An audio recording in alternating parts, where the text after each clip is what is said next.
The normal seasoning, the little onion powder. I had some black pepper and garlic, blended together. And so I sprinkled that on it. And then I put my air fryer on 330. Um, I put little bits of butter all over. And the first time I let it go on 10 minutes, and then 5 minutes at a time, just kind of checked it. And so this is what it turned out. It looks perfect. I just took it out the air fryer, guys. I've never put Cornish hens in an air fryer before. Hey, first thing for everything. Um, so I got some potatoes going on. I like my potatoes. I like my green peas in mixed in with my mashed potatoes. So I'm gonna make that. But the feature is item is air fried Cornish hens. Hens. So they come two in a pack where I get them. So I tried this way. I figured, okay, if I mess up on this one, I got another one. But guys, it turned out so beautiful. And I'm going to make my apricot glaze. And I have a couple of recipes on my channel of the glaze of Cornish hens. If you have been trouble finding it, let me know in the comment section, and I will put the link to that Cornish hens with. I think I have a peach glaze and an apricot glaze. So and they're interchangeable. Whatever recipe you have, and for glaze, you can use either or. So anyway, that's all I have. That's all I wanted to show you, my air fried Cornish hen. I'm going to taste it because I'm letting it rest, so I don't want to cut it. I'm letting it rest for a little bit. But I'll put an addition onto the video if it's too dry or whatever. If you don't hear from me, it's perfect. So anyway, there you go. Thank you for joining me. Please subscribe to my channel. Click that notification bell. Give me a like. So thank you guys for that. Please, please give me a like. So anyway, have a great day and I'll see you soon. Good night. Oh, and don't forget to flip it over and let both sides come to a nice brown. That's all I want to come back and tell you. I don't want to assume that everybody would do that because we may have some new cooks in the house, and that's okay. Thank you guys, and good night. Okay, guys, I just had to come back. Okay, if anybody ever want to know what the word devour means, just remember this plate. I devoured everything. I made mashed potatoes, just two little small ones, and I had some left, and peas. And this is what I nothing left. I ate the whole bird, guys, and it wasn't dry. I made it wasn't apricot, it was peach glaze, just something really simple. Just put butter and some peach preserves, and that's it. I didn't get all fancy. But anyway, guys, I just want to let you see there's nothing left. My dogs was looking at me like, I'm going to throw them a piece. They didn't have nothing to throw them. Anyway, they still looking. I'm going to throw these in the garbage so they won't get it because you cannot feed dogs chicken bones, hen bones. You can't do it unless you pick the meat out of it. But don't give your dogs anything with the chicken bone or Cornish hen bone. You'll kill them. Bottom line, you'll kill them. So anyway, thank you for joining me. I just had to bring you this and let you know it was good. I tore it up. Now I'm gonna sit back and listen to TV for a little bit. Thanks for joining me. Have a good night.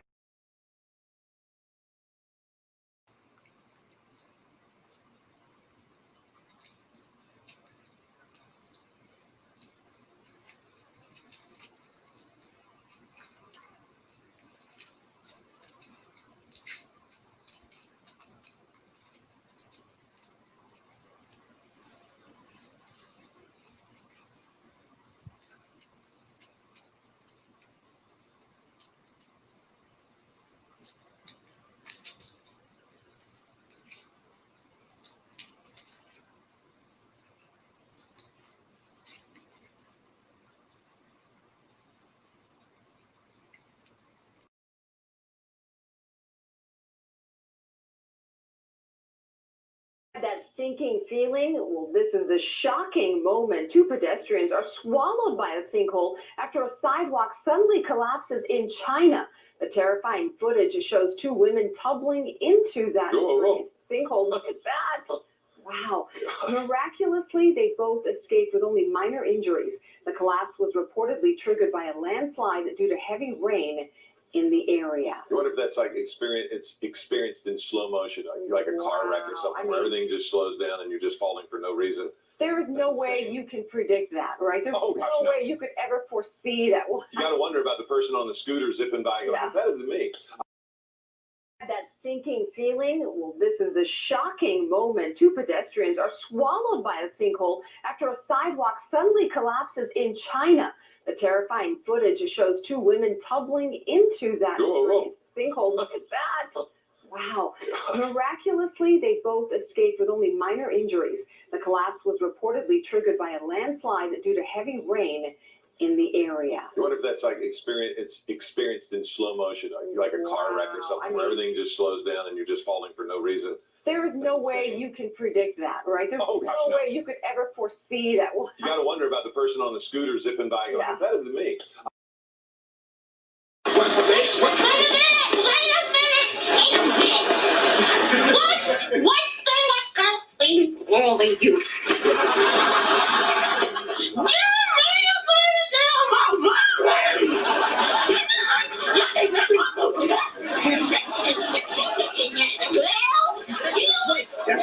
That's right.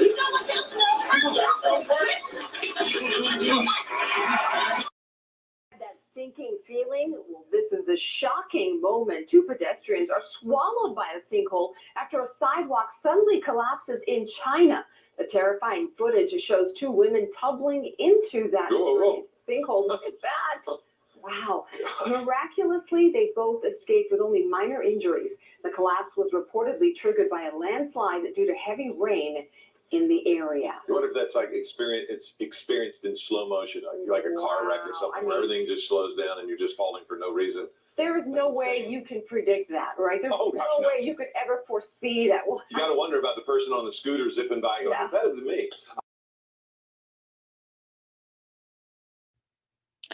Hello, everyone. Thank you for joining me today. This is Marilyn Gale. Listen, I'm going to bring you something quick, but it saddens me. It was out of San Jose, California, where this elderly woman goes into a yogurt shop, and a Hispanic lady gets behind her. So she fusses at the lady because she feels she's not keeping social distancing. So the lady turns around and says something to her mom, starts speaking to her mom in Spanish. Well, the lady took her mask off and intentionally coughs in the baby's face. Oh, I didn't mention that. The lady had a baby in the stroller. She took her mask off. She took her mask off and coughs in the baby's face intentionally at least a few times. Gets her order, walks out the store. The police are looking for her now. So if that's not ignorant, somebody tell me who is. Not the babies, not anyone, but to turn around. And I think the kid was very young. I want to say 1 or 2 years old, little tight. But to take your prejudice, your hatred, your revenge, or whatever the intention was, whatever way she felt, to take it out on a helpless baby. Oh, karma's going to be knocking for you, woman. Karma's going to be knocking so you a coward to take it out on a baby. And the mother is like, it happened so fast, she didn't have time to react. Well, ladies and gentlemen, I'm not going to tell you what I would have done, because I would have been in handcuffs, not the babies. Leave the babies out of it, you silly woman. So, guys, that's it. I'm going to leave it. I'm going to leave it there. I'm going to leave it at that. You draw your own conclusion. I was unable to get a picture. I think maybe if I waited a little bit, it would have been a picture. I was able to get a picture. I was not able to get a picture, but it infuriated me that this lady in her 60s turned on a child and bestowed her hatred on that child. We got to do better, guys. We got to do better. That's all I got.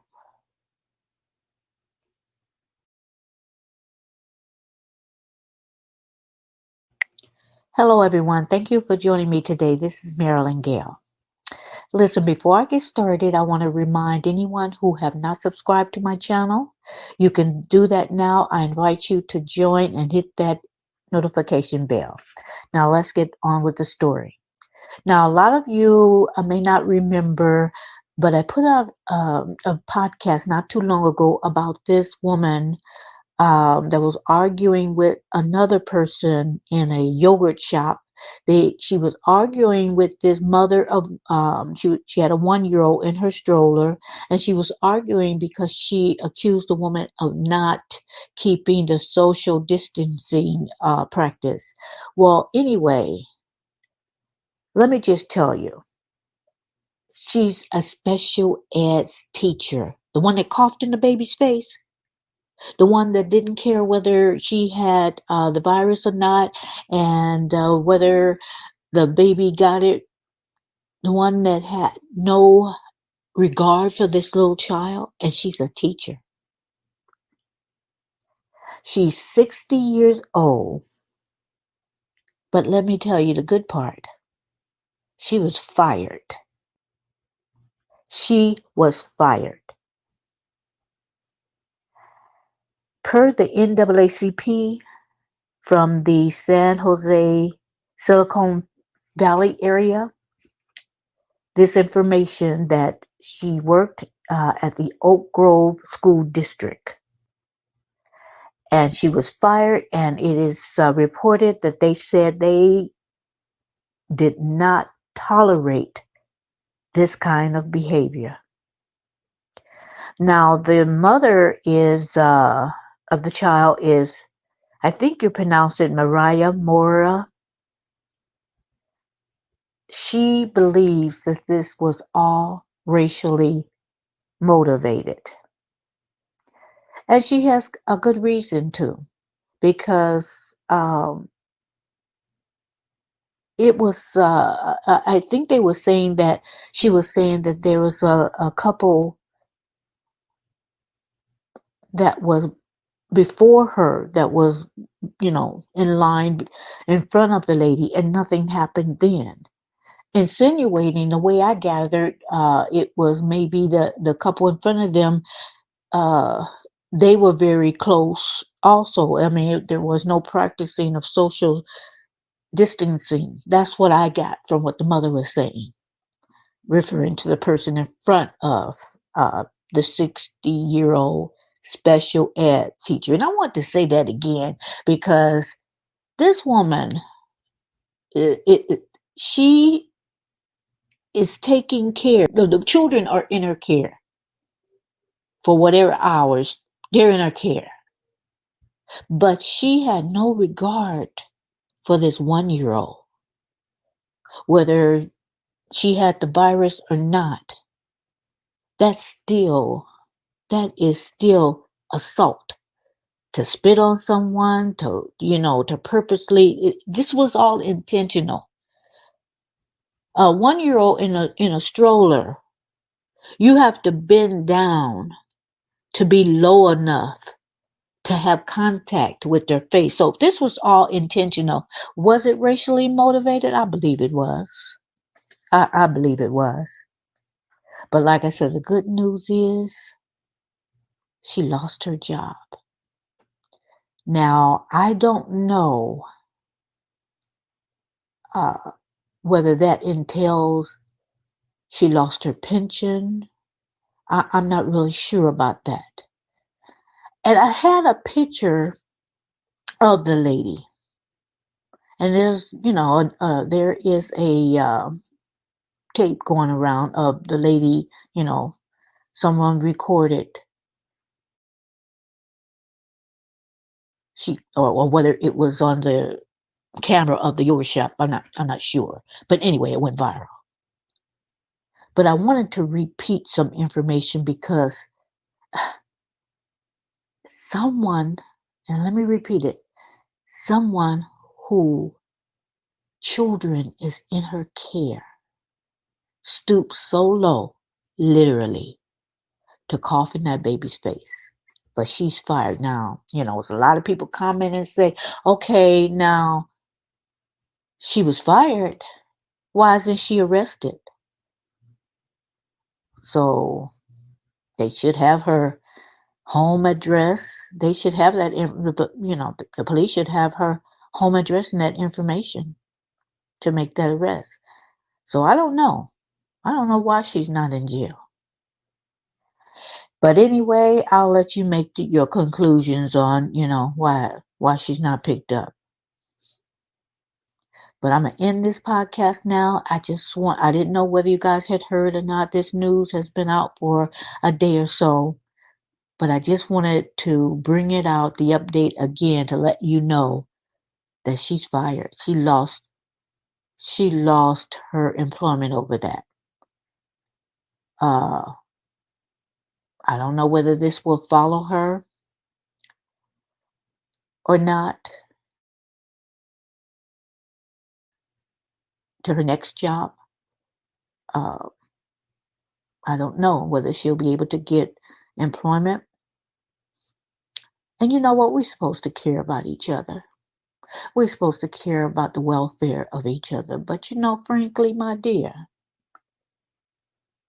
I could care less. She didn't care anything about that baby. So, I don't care whether she finds a job or not. That's her dilemma.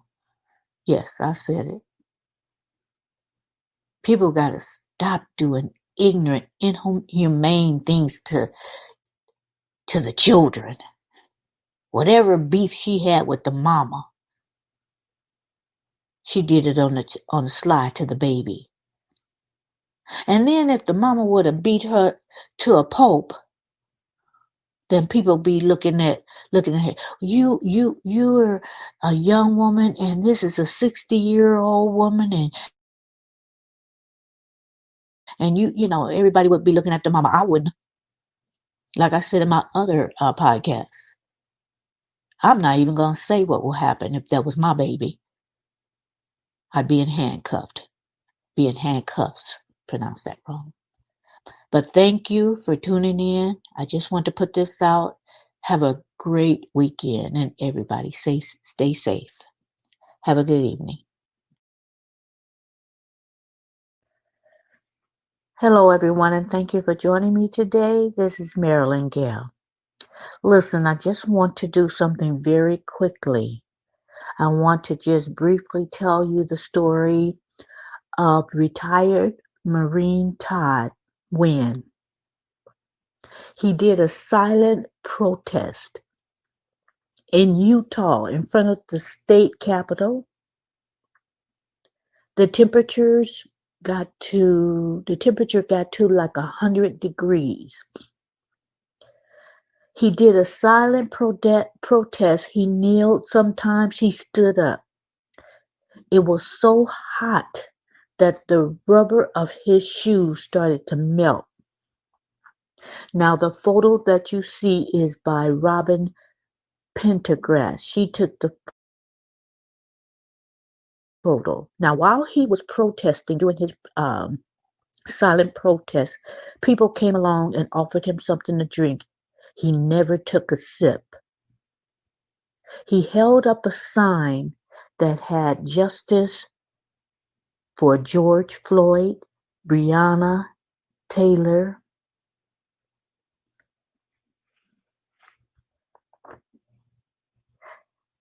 Tamir Rice, and countless others. He said that he used to have a small mind until he joined the Marines. He had went to Iraq. He was deployed to Iraq, and he said that he met men, the finest men that he had ever met, that were not white, that was a different color of skin than his. Across his face, he had the mask. I can't breathe. Now, you know he got some flack behind all this. You know he did, from small-minded people, saying that he shouldn't have took those pictures in his uniform. He was not supposed to take sides. He said it wasn't a political issue. It's a human issue. Yeah, he got some flack.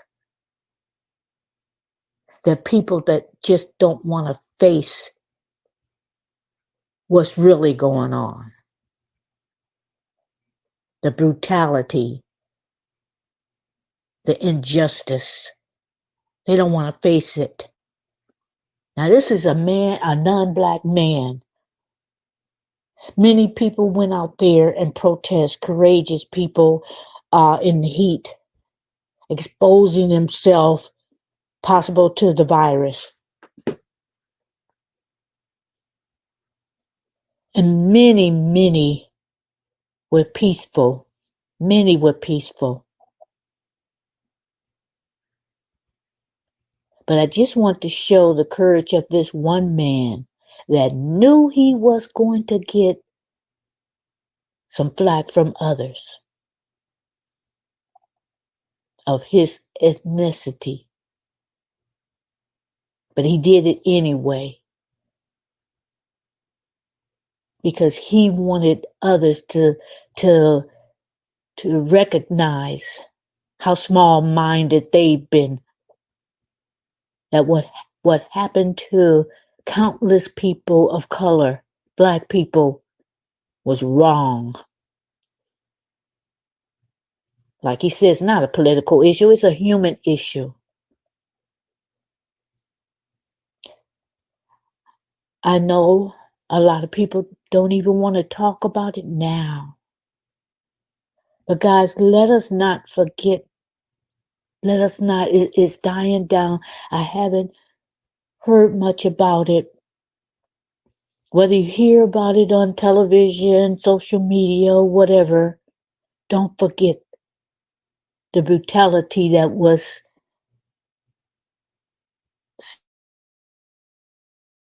seen by most of us of George Floyd.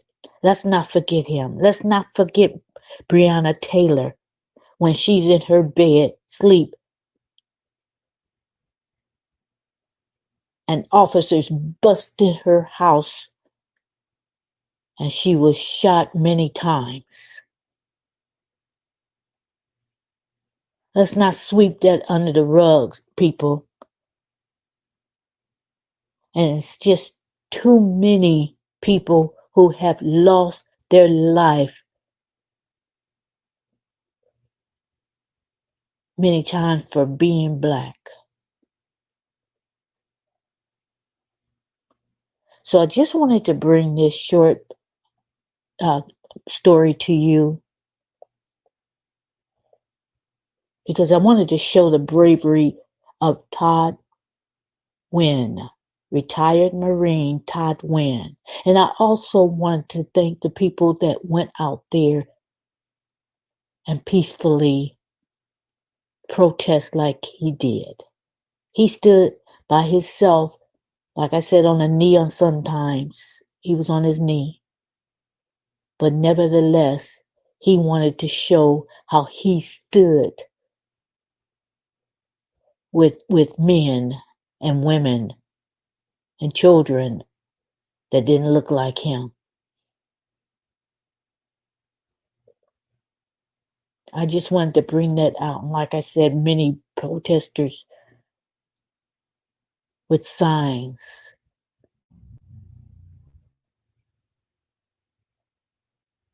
went out and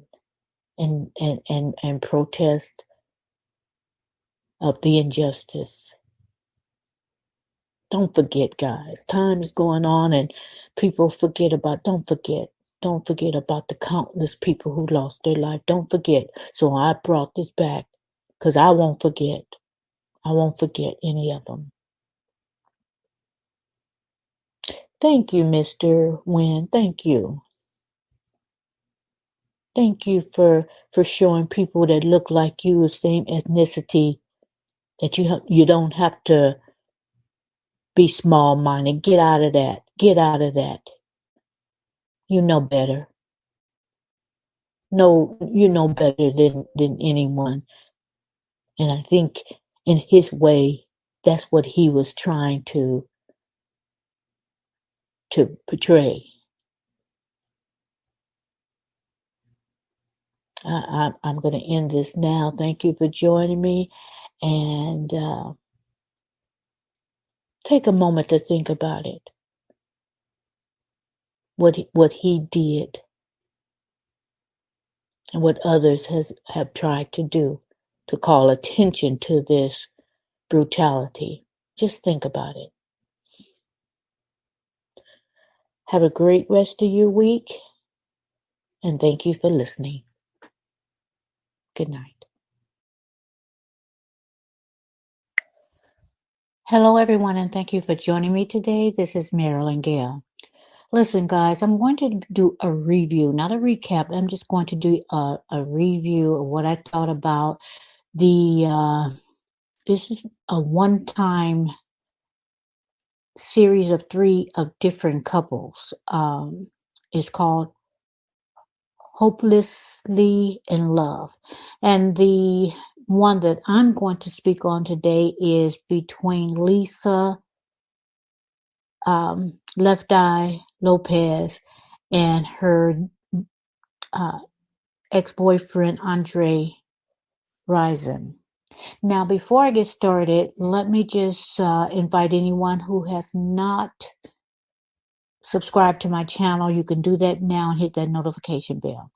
And also, I just want to let you know that I'm going to be all over the place. I'm not going to pick scene by scene. I'm just going to be, as I remember things, I'm just going to tell you what I think about, the series, this part 1 series, that I'm just going to do the part 1 of the Lifetime series of Hopelessly in Love.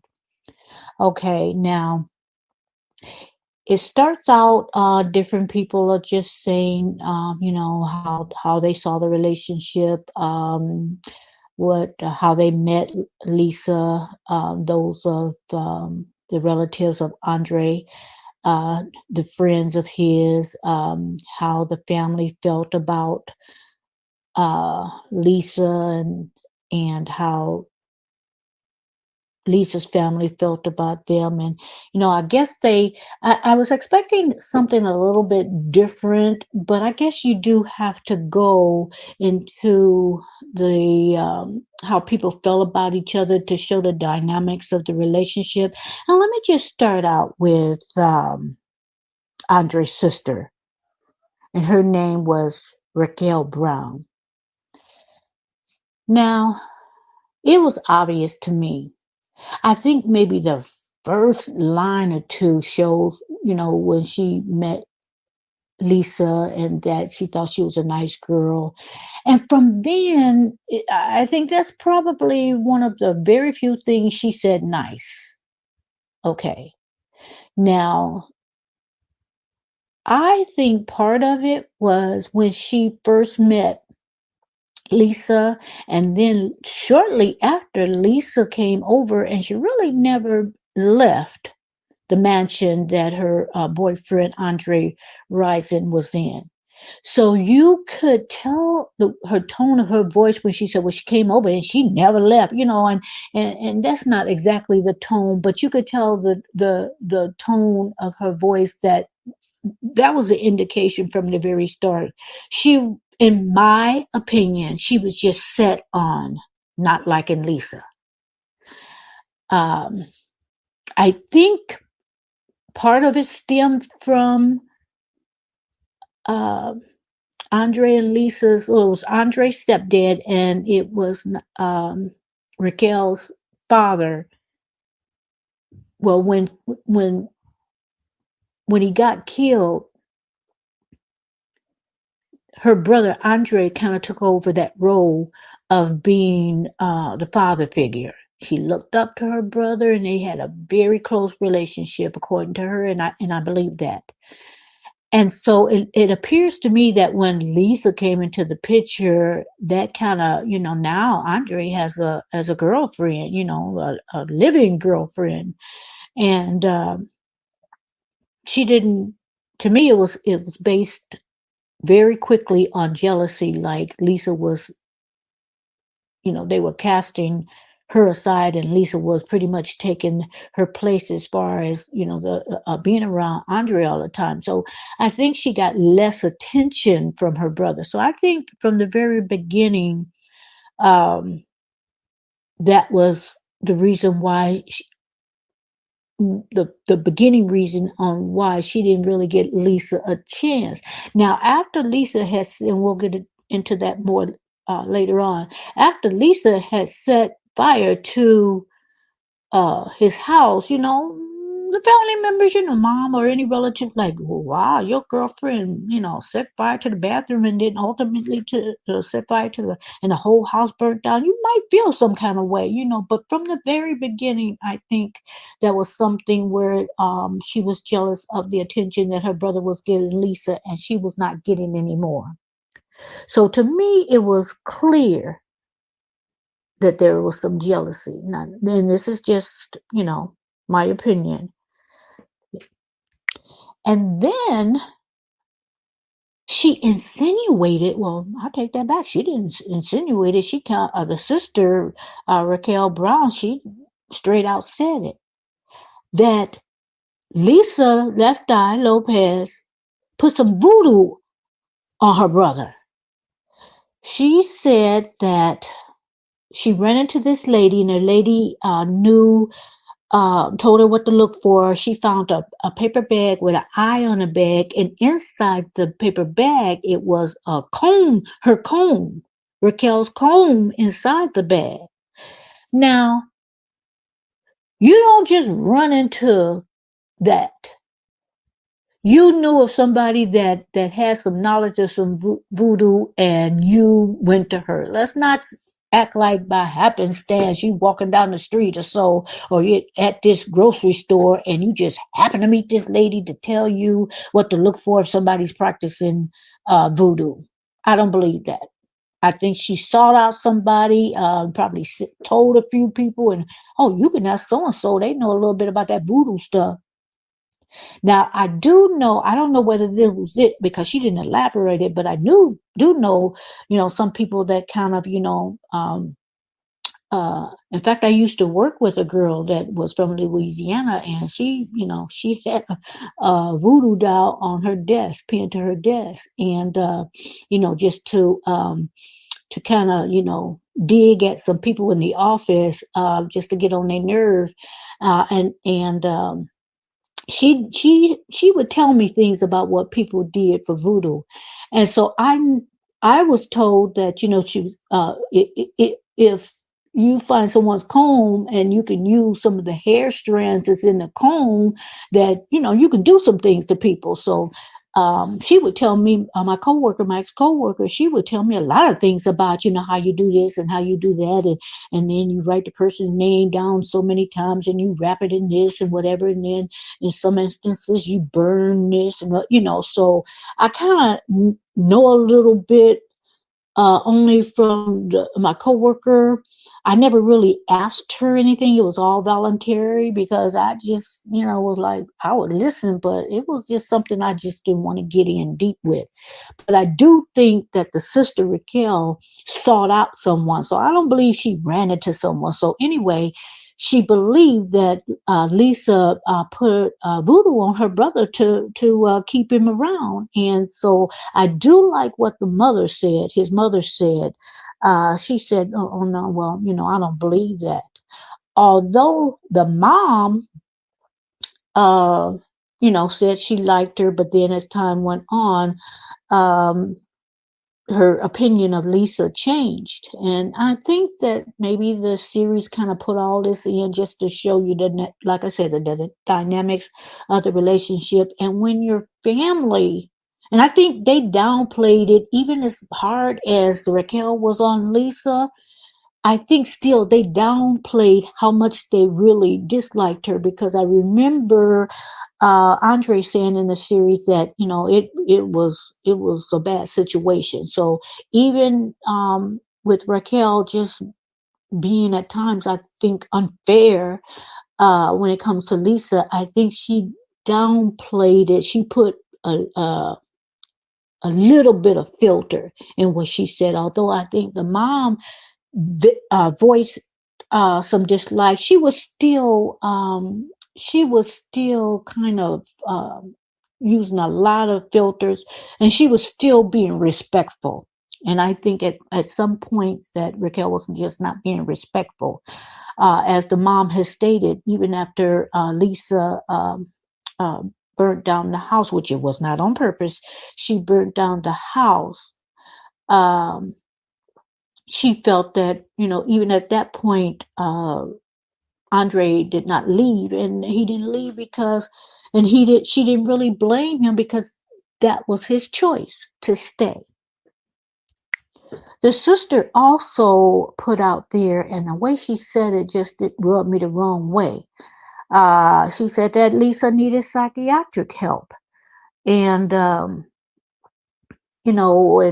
she said that after she mentioned that Lisa burnt down the house. But let me just go into that. Lisa was supposed to she went someplace, and she was supposed to be gone for a while. When she came back sooner than expected, according to what Lisa said, and I'm going to believe her because she's not here to defend anything what people are saying. So I'm just going to tell you what Lisa said happened, and it doesn't excuse, and I don't excuse people be burning up people's stuff or whatever, But she says she walked in the bathroom. He didn't expect her there, and he was butt naked, and it was somebody in there. She didn't elaborate, but she just said it was somebody in there. Every teddy bear that she had bought,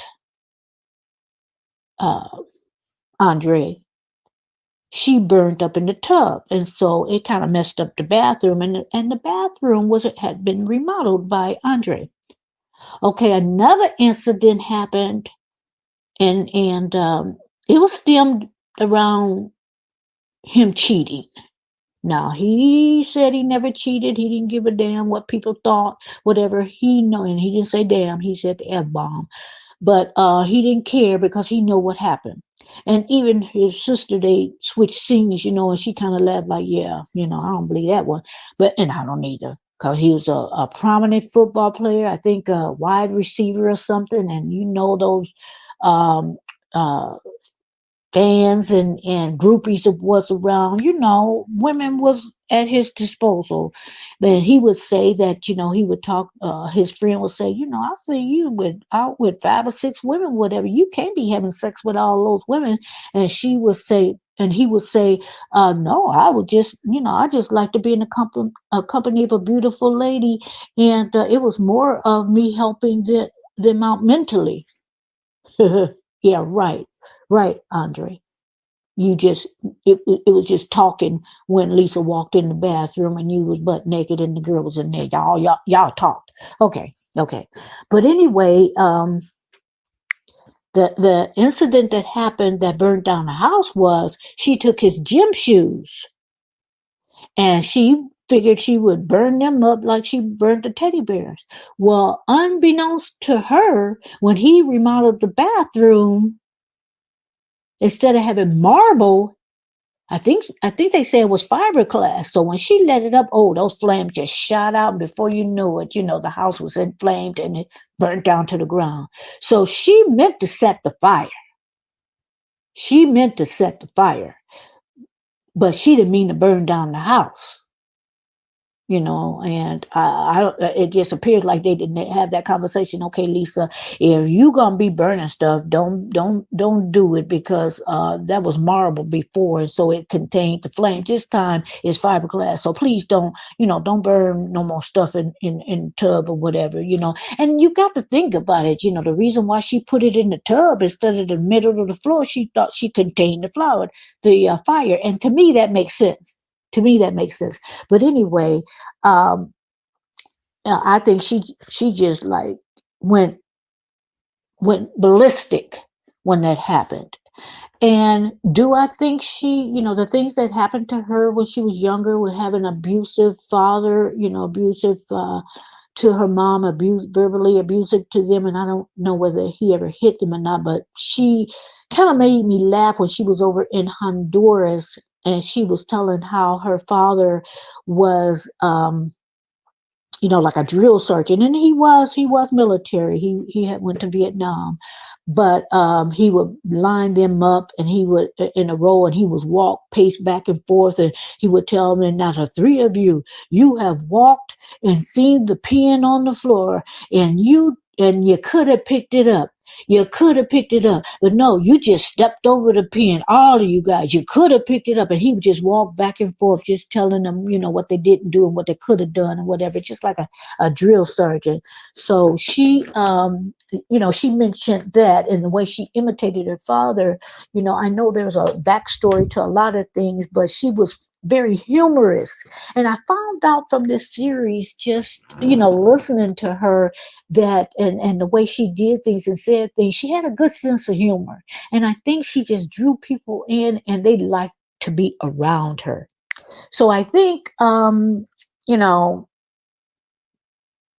that she probably could have used a little therapy to get those things out, and so she could, because she was the only two, according to the sister, she was the only one that got into an abusive, and they didn't say whether it was just it was Andre or other people that she had dealt with. But let me tell you, I did not know, and a lot of you probably did, but I did not know that how close she was to Tupac. It was said that she loved him, but Tupac, him and her had decided they would never be in a relationship. And I think because Tupac really had respect and love for Lisa, that he didn't want to ruin it with a relationship. I don't know. That's just my opinion and the way I saw it. But I think Andre may have become verbally abusive, and she had mentioned in another documentary that she did, The Last Days of Left Eye, when she went over to Honduras, that he didn't just take his fist and punch into him, but I think it was a lot of slapping and pushing going on. But slapping and pushing and is still abuse. And so the sister had mentioned, like I said, that Lisa was the only one of her and her brother that was in that type of a relationship, abusive a relationship, from seeing it and growing up with it all their life. And so Lisa, it might have been a good idea, but to just say, the way that the sister Raquel said it, it just rubbed me the wrong way.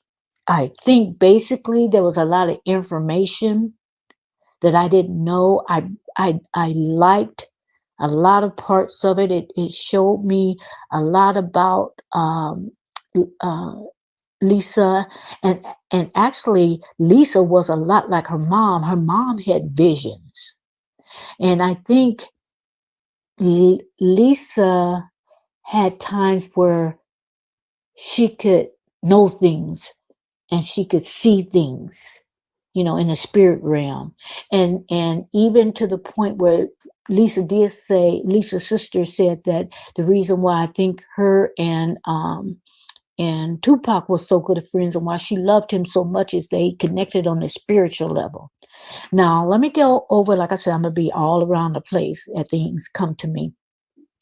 The mom says she saw a vision, and she said, I was not asleep. It was a vision. I was awake. And she said she saw one of her daughters, because she had two daughters, one of her daughters in a casket, and she didn't know which one. And then I guess she saw the vision again, and she saw that it was Lisa. And it was before, of course, it wasn't even within a few days, the way I got the information that Lisa died.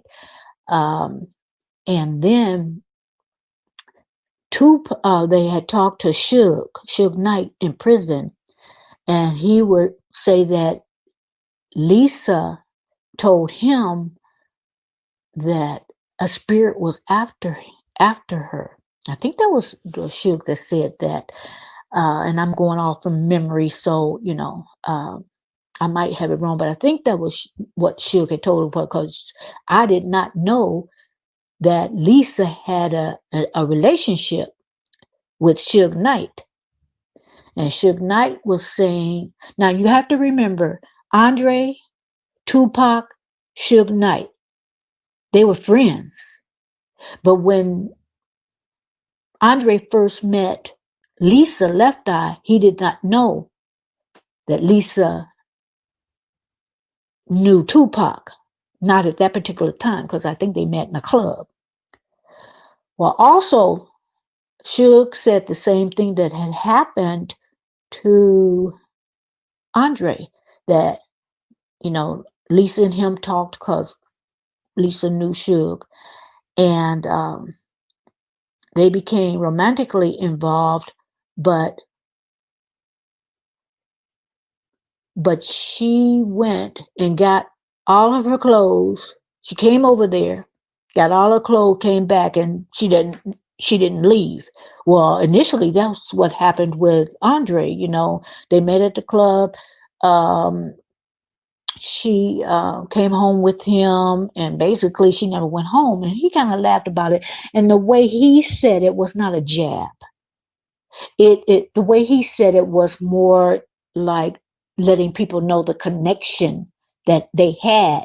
Well, opposed to what his sister, she came over and she never left, with some animosity type, stuff in her voice. But Andre just wanted, I think he said it because he wanted people to know the connection that the two had. So when Suge and Lisa had that connection, and then Andre found out about it, that was him for her. Because mind you, even with the burning of this and the knocking out of windows in the car and the burning down of the house and the pushing and the shoving and slapping and and everything that was in that relationship, they still stayed in a relationship, because even after the house was burnt down and she went to this I want to say detention center it was, and spent a few months there, because that was part of her sentence, and then I think she was on probation for about 5 years. He would go to that center to visit her. He would sneak her in. He said crab and lobster, she was eating good up in there. And he didn't visit her. It was a time he didn't visit her only because even though it was off season for him, he got a call and he had to fly down to Ohio to meet, with some people. So it was business. So, he missed her and she missed him. So even after the burning down of the house and all this, they were still a couple. But I think what the straw was, and he felt like he couldn't get back with Lisa, because I think he was probably the initiator all the time. Because even after she burnt down the house, he wasn't at the house. He got on his motorcycle going from jail to jail to bail her out. But when he heard about Suge Knight, I think that was the straw, because he even saw her after he knew about Suge Knight. He even saw her at a club. And when his buddy said, "Isn't that Lisa down there?" And he looked, he said, "Yeah, that's Lisa." And the guy said, "You want me to bring her up?" I guess they had, their little VIP section. He said, "No, I'm good." And the guy said that kind of surprised him, because that was the first time that Andre had not opened up to bring Lisa back in.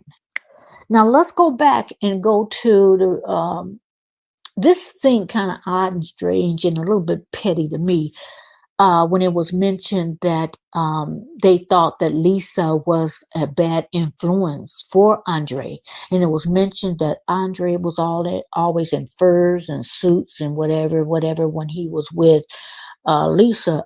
I mean, when he was, before he met Lisa. But then when he met Lisa, then he started wearing jeans, and he started looking more casual and more.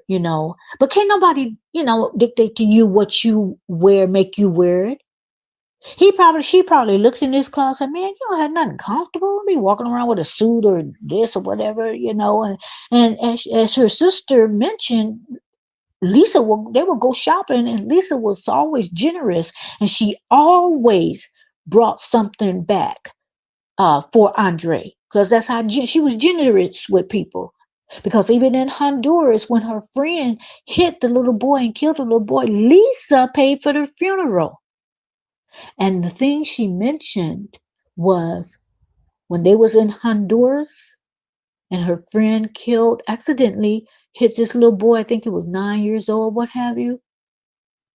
The little boy's last name was Lopez. And Lisa, she was in tune with a lot of spiritual, things. And so that falls in a line with Suge saying that she thought that spirits was after her, and Suge mentioned it, demons. He didn't say that she used the word, but he said there was demons after her. And then they just mentioned, she was the only one in the car that got killed. Even Andre said, she was the littlest one. Why was she only the one? Why was, it was very strange. People thought that she was the only one that got killed. I did not realize it was a head-on collision. I didn't know that. For some reason, I had in my mind that she lost control and it fell in the ditch. And so, that wasn't very clear. But I think if I went over the last days of Left Eye, that documentary that she filmed up until the time that she was killed in the car, I was always under the impression she ran into a ditch, but ultimately the end result was the end result. She died in that crash. When she died in that crash, her mom said that, excuse me guys, I got to sneeze. Thank you. Her mom said that she was in the kitchen and she heard this loud noise, crashing of metal. She heard when Lisa got killed. She heard it. She heard the car crash. So her sister, which name is Raindrop. I know. I never heard that before, but Rain is Reign, drop. So I like it. I never heard that before, but that's a cute name. But anyway, Raindrop referenced that Lisa was so much like her mom as far as in tune with the things of the spirit, spiritual things. Now, getting back to Lisa was over in the Honduras because she wanted to change some things that she didn't like about herself. She wanted to meditate. She wanted to embrace a better lifestyle. So she knew it was some things about her that she needed to change and wanted to change. And so, who can respect that? You're like, okay, I'm doing all this madness and I'm doing this and I'm doing that. I need to change. So I don't think maybe if she stayed over in the United States, that with her surroundings, that she was able to just kind of seek a solution. So in my opinion is that's why she went to Honduras, is to be with nature and, not have all these other things influence her, not having to be bothered with, ex-family members, or and also to let you guys know that Lisa and Andre were going to get married. They were engaged, but she called off the engagement because I think that, and it was mentioned in the series, that she was not ready to be married. So I think all along Lisa knew there was things that she needed to change about herself.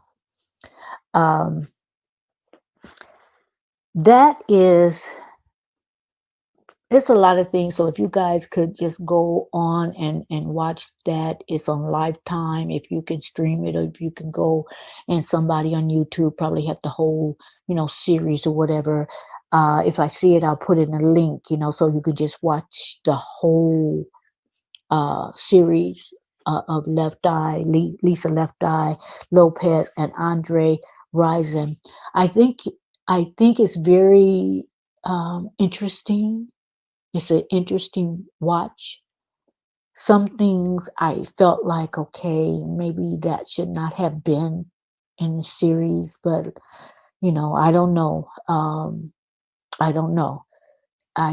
Some things, most things, I do not agree with what his sister said or the tone on which she said, because, like I say, you have to remember, Lisa's not here to defend herself, to rebut anything what anybody says. You can only go from the footage that was filmed of her and what people said about her. She's not here to defend herself, but I just didn't like the tone of a lot of things. But I will tell you something that everybody agreed, even his sister, Raquel Brown, Andre's sister. Everybody agreed that Lisa loved Andre and Andre loved Lisa. That's one thing they could not dispute, and that's one thing that they agreed upon. And my final word on this is on the series. Like I said, it was interesting. I enjoyed watching it, just learning some things about Lisa, and just finding a few things out about her past that may have triggered some things for her. Who knows? Some things about Andre's past, that he shared similarities with Lisa. It's just, it overall, it was a learning thing for me. I learned a lot about the people involved. I learned that jealousy is a green-eyed monster, and I do personally, in my opinion, believe that his sister was jealous because she wanted her brother all to herself. She had lost her father, and the only other male figure, close was her brother. I believe that she was just jealous. So I hope her knowing that they loved each other can maybe help her heal from some things, because I think she's still hurting about some things. And I think she may even have some regrets about how she treated Lisa. And I hope that she gets, some peace with that, and repent for any part that she had in making that relationship more difficult than what it had to be. And so that's my spin on it. If you have your opinions on it, leave your comment down below in the comment section. And that's what I have for right now. This podcast is a little longer than I thought it would be, but I just wanted to kind of give you an idea of why I say what I said, looking at it, why I felt what I felt, why I felt what I felt regarding different people, sisters jealous, the mom, his mom I don't think she came right and said this happened, that happened. She didn't want his son with her, and she thought that she was a negative influence. But she always said, "But I never hated her," and I believe her. She looked like the type of woman that she can see your shortcomings, and she don't have to agree with you on this, that, and the other. But I don't hate you. I don't hate you. I don't agree with what you're doing. In fact, I think that's ugly what you just did, but I don't hate you. And you know what? Even though Andre, when he heard of Suge Knight, that was it for him, who knows what happened in the future? Because when he was told that Lisa got killed, he referred to Lisa as his wife. And it's one thing when you figure, well, I don't want nothing to do with this person or what have you. She did this or he did that. But then when they die, you go back and even if you wanted to get back with that person, you can't. You can't. It's too late. She's gone or he's gone. So you look back and regret, and he had really nothing bad to say. In fact, none of them except for the sister had anything bad to say about the sister. And I think, and that was her truth, the way she saw it. I think she could have been more like her mom and disagreed with, okay, you done burnt down my brother's house, this, that, and the other. But in a fashion that let her know, but you know what? That was his choice. I don't hate her, but I sure didn't like the things she said. But it was just, trying to act like Lisa was on voodoo and, like in order to keep her brother, she had to put a voodoo spell on her brother, that voodoo stuff, she didn't even have to go into that. So I think she really believed that.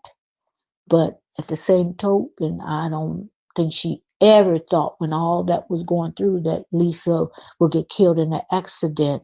But I do think she's still harboring some resentment towards Lisa Left Eye, in my opinion. So overall, yes, the review is I would watch it. I would watch it again in the future, not right now, but I would watch it again just to, see if I missed anything. But I just enjoy learning more about Lisa, learning about Andre, seeing the dynamics of their relationship, and seeing that Lisa had problems like we all do. She had character flaws. Our flaws may be different, but she had character flaws. Andre had character flaws like we all do. But I think if he had to do it all over again, and he could see what the end result would be, I think things would have been different. I think that would be with most of us. If we could see the end from the beginning, then we would do things differently. So anyway, I'm going to leave you there. Thank you for watching. Have a wonderful work week. Have a wonderful week. And thank you again, all my subscribers and those of you who are going to hit that subscribe button right now and that notification bell. And everyone, have a good night.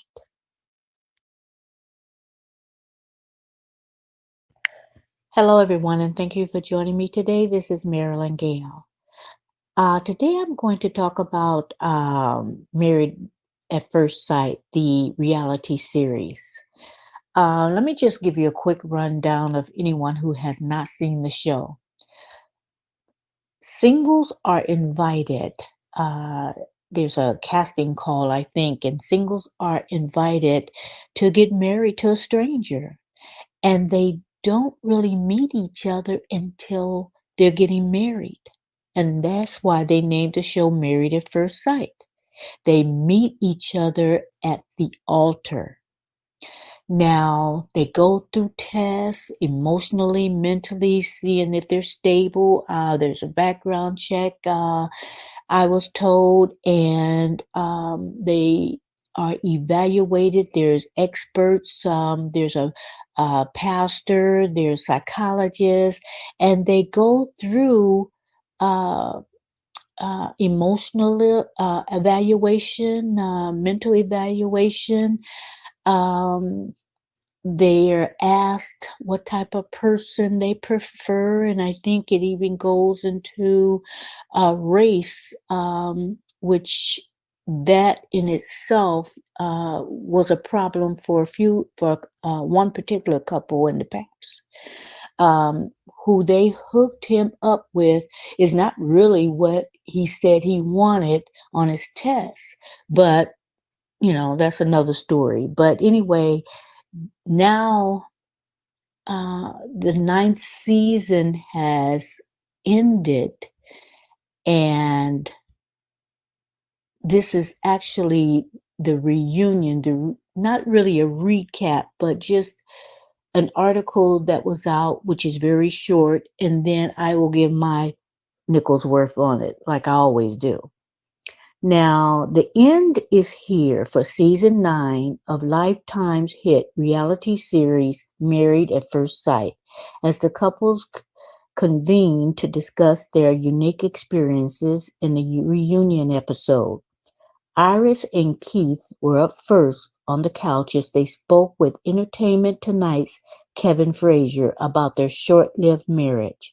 Essentially, their conversation boiled down to the argument over Iris's virginity, with her looking for answers about how it factored into Keith's decision to get divorced, and his explanation that he didn't think she was mature enough clearly didn't please Iris in the least. Toward the end of their conversation, Frazier asked the duo if there was a chance they'd ever consider the choice to get divorced, and while Iris expressed hope for that in the future, Keith was less certain. Now, that's what the article said, very quick. But I noticed that sometimes Keith would look at Iris after she said something, and to me, it was clear that she was being funny and was just joking. However, Keith would look at Iris with no expression, and it was very noticeable that he was annoyed with her. The whole thing is clear to me that Iris was being virgin shamed. You heard of being slut-shamed? Well, this is the reverse. Iris had little experience and not had intercourse. Guys, when did that become a problem to be a virgin? So if she was loose, would that have made him happy? Would it have made him happy if she had experienced with every guy she met? In my opinion, Keith just wanted steady, ongoing sex with no emotional attachment. He was in it, in my opinion, he was in it for the sex. As we know, marriage is more than just sex. Intimacy is more than just sex. In my opinion, Keith was concerned with the ability to have someone there every day, so when he had the urge, someone was there to accommodate him. I'm sorry, guys, that's the way I see it. He often said he didn't want the responsibility of being the one to take her virginity. Virginity. I can't hardly say that word. How many men out there would have loved to marry a virgin knowing they were the first? Or am I wrong? I know when I was coming up, it was a big thing for men to marry a virgin. Is that a thing of the past?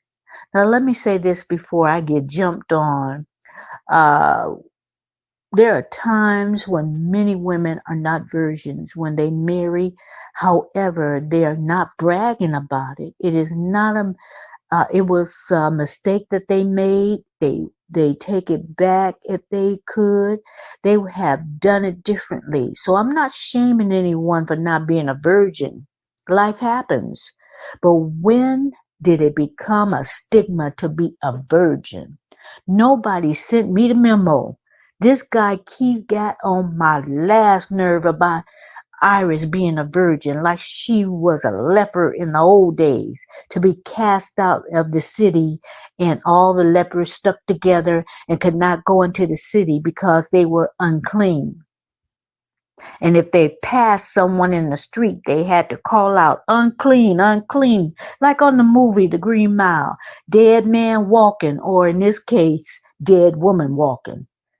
Iris made a joke saying that she is a divorced virgin. I'm tripping up on that word, guys. However, you could tell she was hurt.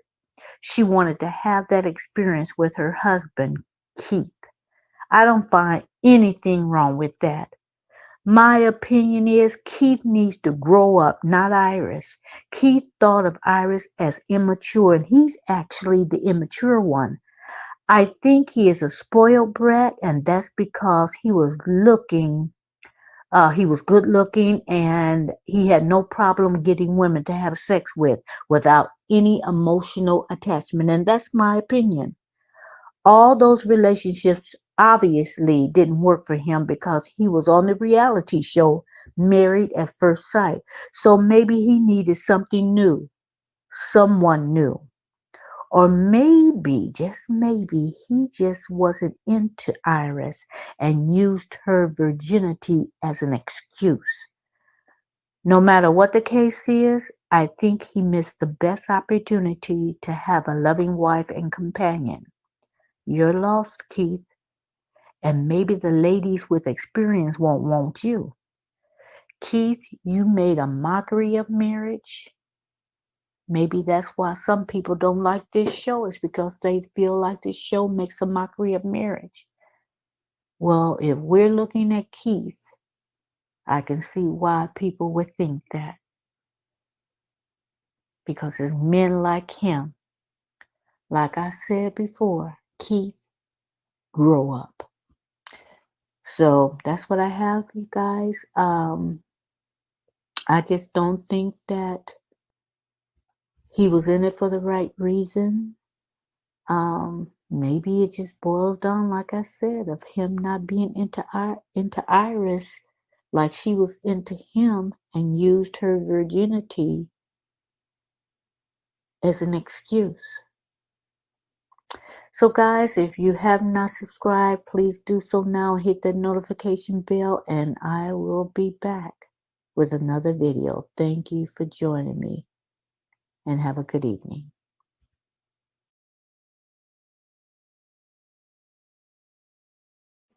Hello, everyone, and thank you for joining me today. This is Marilyn Gale. You saw the heading of this podcast. Let me just tell you the rest of it. Cleveland police and the FBI are still searching for a man who robbed a local bank Monday morning. But they already know who they're looking for because of an error on behalf of the robber. Police said 54-year-old Michael Harrell walked into the U.S. Bank in the 7900 block of Euclid Avenue around 11:10 a.m. and handed the teller a note. The teller complied and handed over the cash. Harold probably didn't realize at that moment that the note he passed to the teller also included his name and address, which led to his identification. That's stupid. Oh, that's stupid. Law enforcement is now asking the public for help to locate Harold. Let me stop there. I ain't turning nobody in, because you going to work for the money you make. You going to work. He gave you all the clues. There's nothing for me to do. Find them yourself. I'm not snitching. I ain't turning nobody in. Anyway, let me go on. That's just me. He's 5'7", with a thin build. He was seen last wearing a t-shirt, a black t-shirt, basketball cap, long camouflage shorts, and dark sneakers. Harold, well, his name is Michael. Michael, it doesn't matter. You can go change. You can go one over Tyrone's house or Junebug's house and get you a change of clothes. It ain't gonna matter because they got your name and address and they got your picture because of the bank's cameras. Son, cause the popo know where you live. So changing your clothes it's not gonna matter.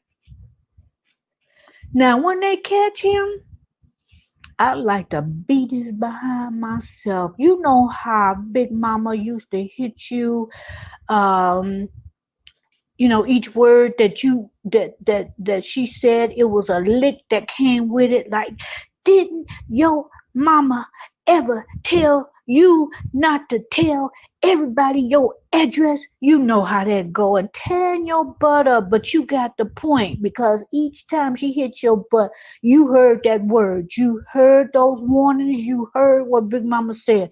Don't be bringing company by the house. That's another thing she said. Don't be bringing company by the house before noon. And when I'm trying to rest, I ain't cleaned the house up yet. See, now, y'all, I know I'm not the only one. Don't act like y'all don't know what I'm talking about. You know exactly what I'm saying. And you know they know where to find him. And you can hide if you want to, Harold, because we know you at your mama's house. We know you living in the basement. So, yeah, Big Mama gonna be mad because you brought some strangers to her house before noon. It don't matter. You brought some strangers to her house, and she don't allow that. You don't tell people where you live, but you didn't told the whole Cleveland Police Department. You didn't told the FBI and anybody else. They know the bank know your address too. So don't be looking for no loans now. If you're trying to buy you a car, or buy you a house or whatever you're trying to buy, they not gonna. You done messed it up for a long time coming, Michael. Now, you see, guys, this kind of thing happens when you don't listen to your mama. That happens when you take mail out the house and you know you're not supposed to take mail. Leave the mail alone because you know you don't get mail there, Michael. You don't get no mail. And leave the mail alone, like Celie in The Color Purple. Leave the mail alone. Don't touch the mailbox because I knows if it been touched. Man, another thing. I know you ain't got no job. Because if you did, you wouldn't be robbing no banks. You ain't got no job. How I know this ain't Tommy? Because Tommy ain't never had no job. You know Tommy on the Martin. You sure your name ain't Tommy, Michael? Anyway, I don't have much else to say. Some of y'all think I'm making up this story. I'm not making it up. I know it sounds dumb, but I'm going to leave the link in the description area so you can read for yourself and know I couldn't make nothing. My mind don't even work that way to make up a story. I don't have that kind of imagination where I can make up a story, a man walking in the bank and I'ma give me $50,000 in small bills and hand him something with his name and address on the note. My mind don't even run that way, guys. I mean, maybe Stephen King or somebody like weird like that, but my mind don't even go there. Okay, I'm done. Y'all subscribe, hit the notification bell because I'm out. Bye.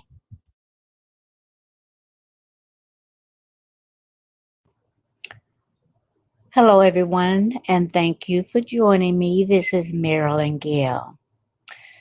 Today, I'm going to talk about Nicole Murphy and Antoine Fuqua. And I know there's been stories out there. I know people have covered it, and but I just was reading the article, and I just wanted to address it because she has apologized, and I wanted to tell a little bit on that. Now, Nicole and Antoine kissed while they were in Italy, and she has apologized for her actions. She apologized to her family and to Layla and the Fuqua, I hope I'm pronouncing that correctly, Fuqua family.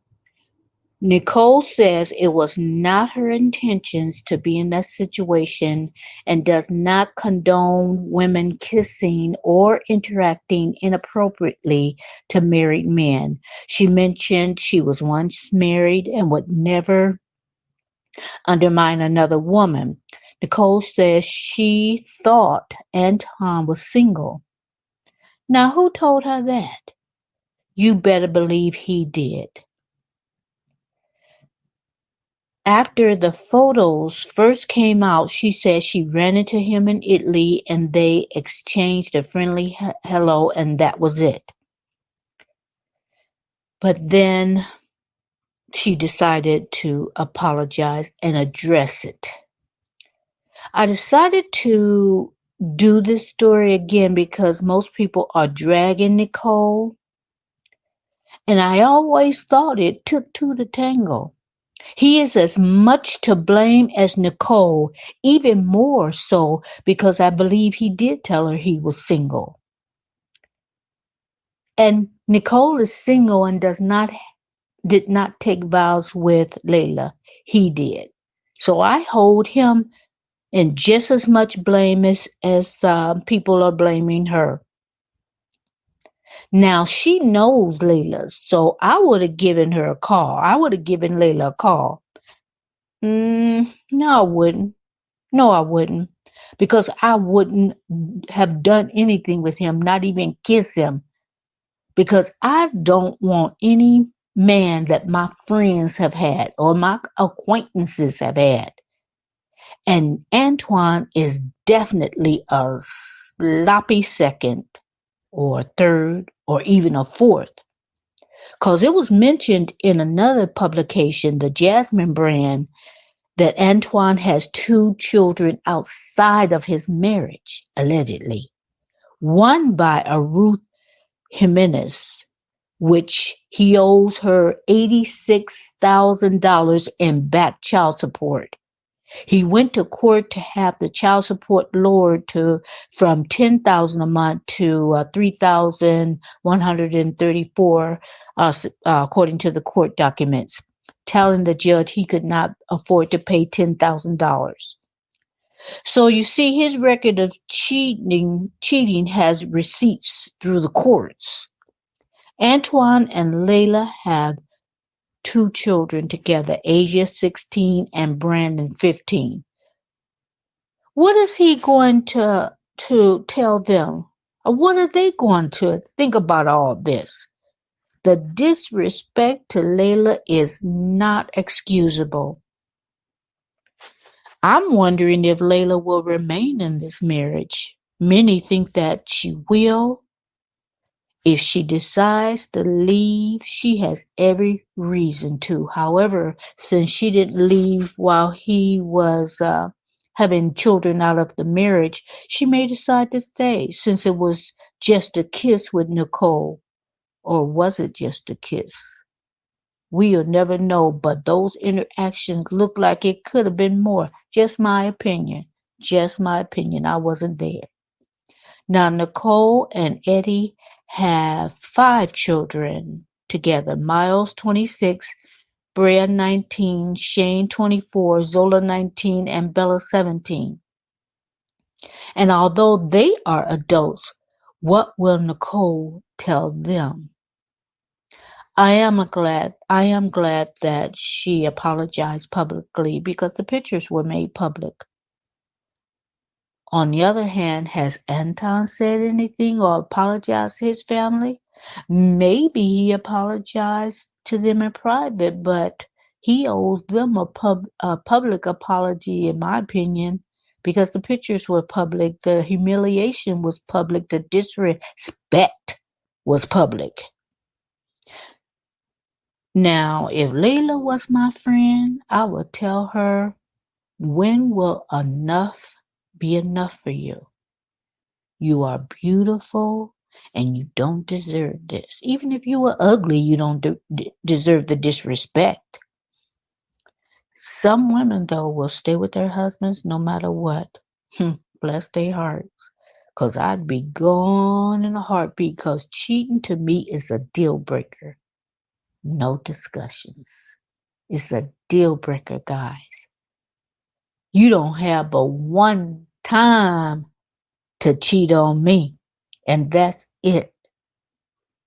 Because then you have given that man, okay, all you have to do is, baby, please me, bring me some gifts or flowers, candy, take me out, do this, do that. We go on a trip and all's forgiven. So he knows the routine. I can cheat, and then all I have to do is, do this or that. And it's okay. So it's like you're not giving him any reason to do better. There's no consequences. There's no advantages to doing better, because, he can eat his cake. What's that saying go? He could buy his cake and eat it too. Or, well, I forget what the saying goes, but you guys know what I'm talking about. He can have both. He can have both. So you gotta have consequences to bad behavior, or it just continues. But anyway, I'm going to leave it there. I just wanted to touch on this subject. I wasn't going to, but like I said, people are just blasting Nicole, and very few people are in the comments that I read on different YouTube channels. Very few people are holding him accountable. Like I said, it takes two to tango. She wasn't dancing by herself. She had a partner. So anyway, I'm going to leave it right there. Thank you for joining me. Those who have not subscribed, please do so now and click the notification bell so you can get further video notifications of videos. And I will see you next time with more information. Thank you so much and have a good evening.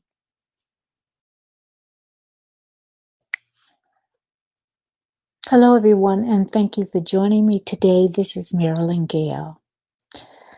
I seem to be bringing more and more news like this out, but I just wanted to pay homage to and give my respects and condolences to Brittany Sharp. She was a patient of Dr. Pimple Popper. She died at the age of 31. Now, Brittany was on an episode of Dr. Pimple Popper on season 2. She had large growths all over her body, and they were wart-like bumps. It appeared she said that when she got pregnant with her daughter, they came on her all at once. She struggled with these bumps for 11 years, and she tried different methods to get rid of them, home remedies. Now, let me just say that she wanted to get rid of these bumps before she got married. She was engaged. And let me just get back to the home remedy. She used tea bags. She would tie rubber bands around the big ones to cut off the circulations, so she could so they would fall off, I guess. But none of these remedies worked. I saw this episode, and I remember before she went to the doctor, they showed a scene where she was at a restaurant with her fiance. And I really liked them as a couple. He thought she was beautiful with bumps on her face or not. They were both eager to be married, but she didn't want to until she got rid of the bumps on her face. Sadly, she died May 2nd, 2019, May 2nd of this year. And it didn't mention in the article, well, it did mention that they don't know the cause of her death. There will be an autopsy and to further investigate. And I'm wondering, did the growths on her body have anything to do with it? I don't know, because I know that Dr.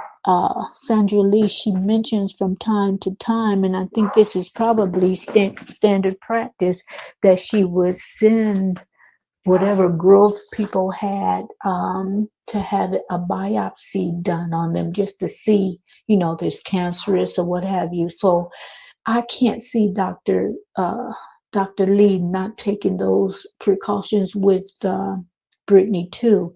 In fact, Dr. Lee says this was like one of her favorite patients, and she paid respects to her on one of her episodes. That she really liked her, and she just mentioned her on one of the episodes. I think they said that she mentioned her on the latest episode that she had passed, the latest that she had recorded, videotaped her episode. So I watched Dr. Pimple Popper, and just to see what people go through, what skin conditions, and some of them are easy fix and some are not. However, I do remember Brittany very well. And when I saw the article that she had passed away, gosh, it was a shock to me.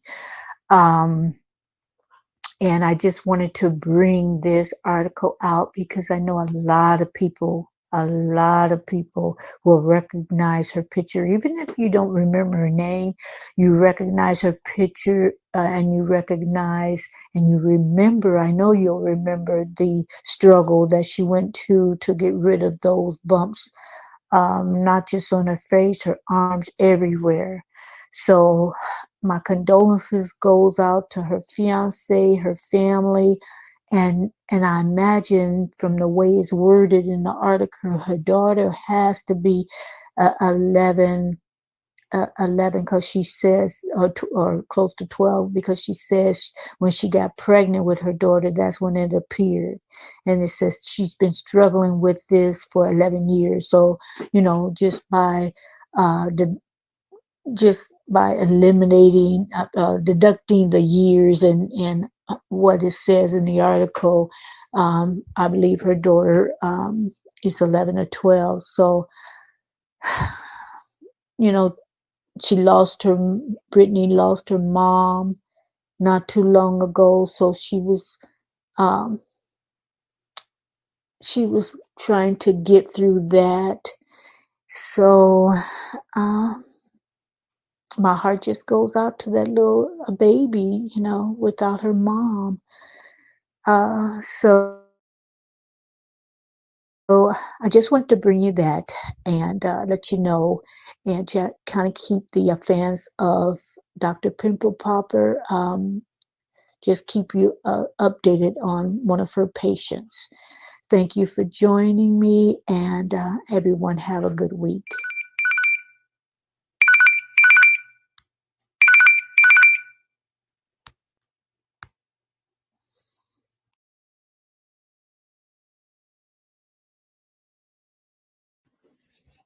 Hello, everyone, and thank you for joining me today. This is Marilyn Gale.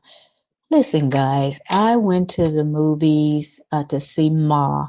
I know it's been out for a little bit, but I didn't want to get with all the crowd. And so I decided to go see that, and then I'll go see Shaft and the other movies. I did like the movies, but I like stuff like that. I like seeing, people who I love their style of acting, and I think I mentioned this before, and then I like to see them play crazy. So I would give it a thumbs up. I liked the plot, the theme of it, where she was abused. Well, she was what do I want to say the word? I want to say she was bullied and tricked, and that left a scar on her from things that happened to the high school. And that's true of what's going on with a lot of kids right now, where they get bullied and they remember those things when they get into adulthood.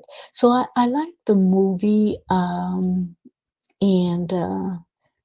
the ending is like, okay, that was okay, but I enjoyed, it was entertaining. It was entertaining, and how it starts out, and she made this, how she made the kids, they liked her, and she wanted to be a part of them, being entertained, and and her thing was to make them feel safe in her home. You know, if you're gonna drink, you might as well, drink here, and you drive safe, and I'm not giving you your keys until I kind of test you to see if you're okay. And some parts was like, okay, but for the most part, I liked it. I like her period. I liked her in Figures. I liked her in The Shack, and I don't know if any of you guys saw The Shack, but she played part of the Godhead, part of the Trinity. She played uh, God, you know, and you guys have to see that. It to me, it was such a touching movie. But now I'm going to talk about what actually happened.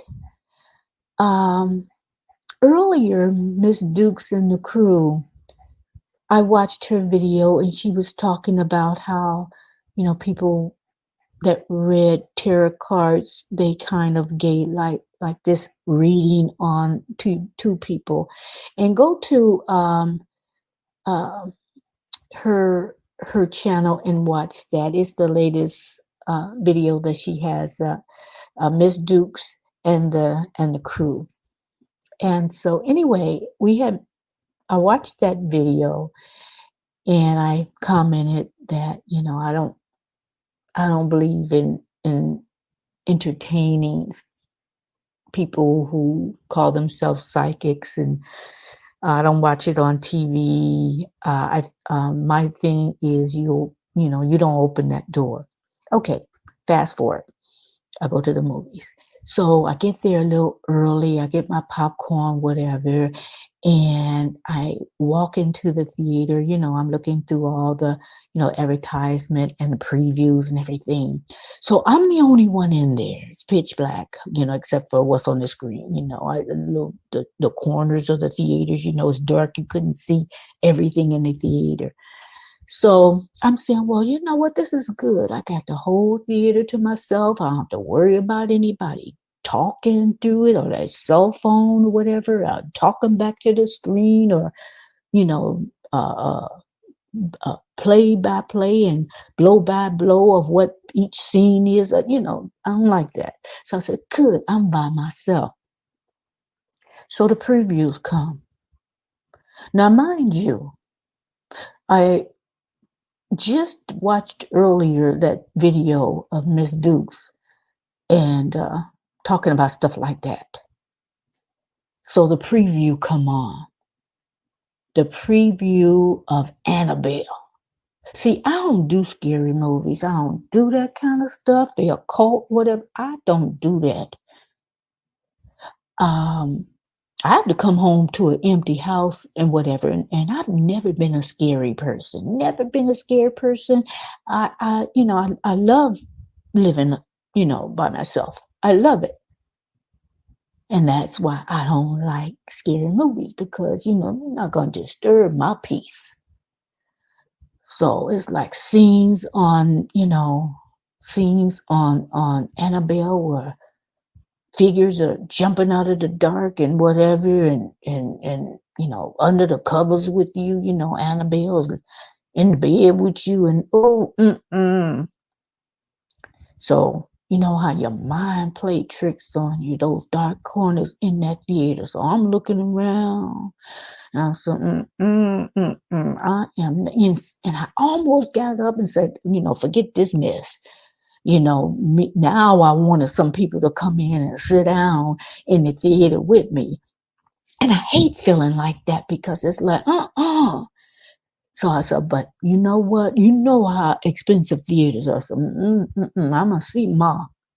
Because that kind of is a suspense. So it's not really a scary movie. So I can handle Ma. Then Child's Play. I don't know what his name is now. I don't think it's Chucky anymore, but Child's Play, come on. That little runt is with his knife is cutting folks up, and the preview's like, oh my gosh. I must stay through this. I am not letting this, just the previews. Then there was another one. I can't forget that. It must have sent me over the top because I forgot it. But anyway, it's like, I'm the only one in there. So then I hear something walking behind me and I know I'm the only one in there.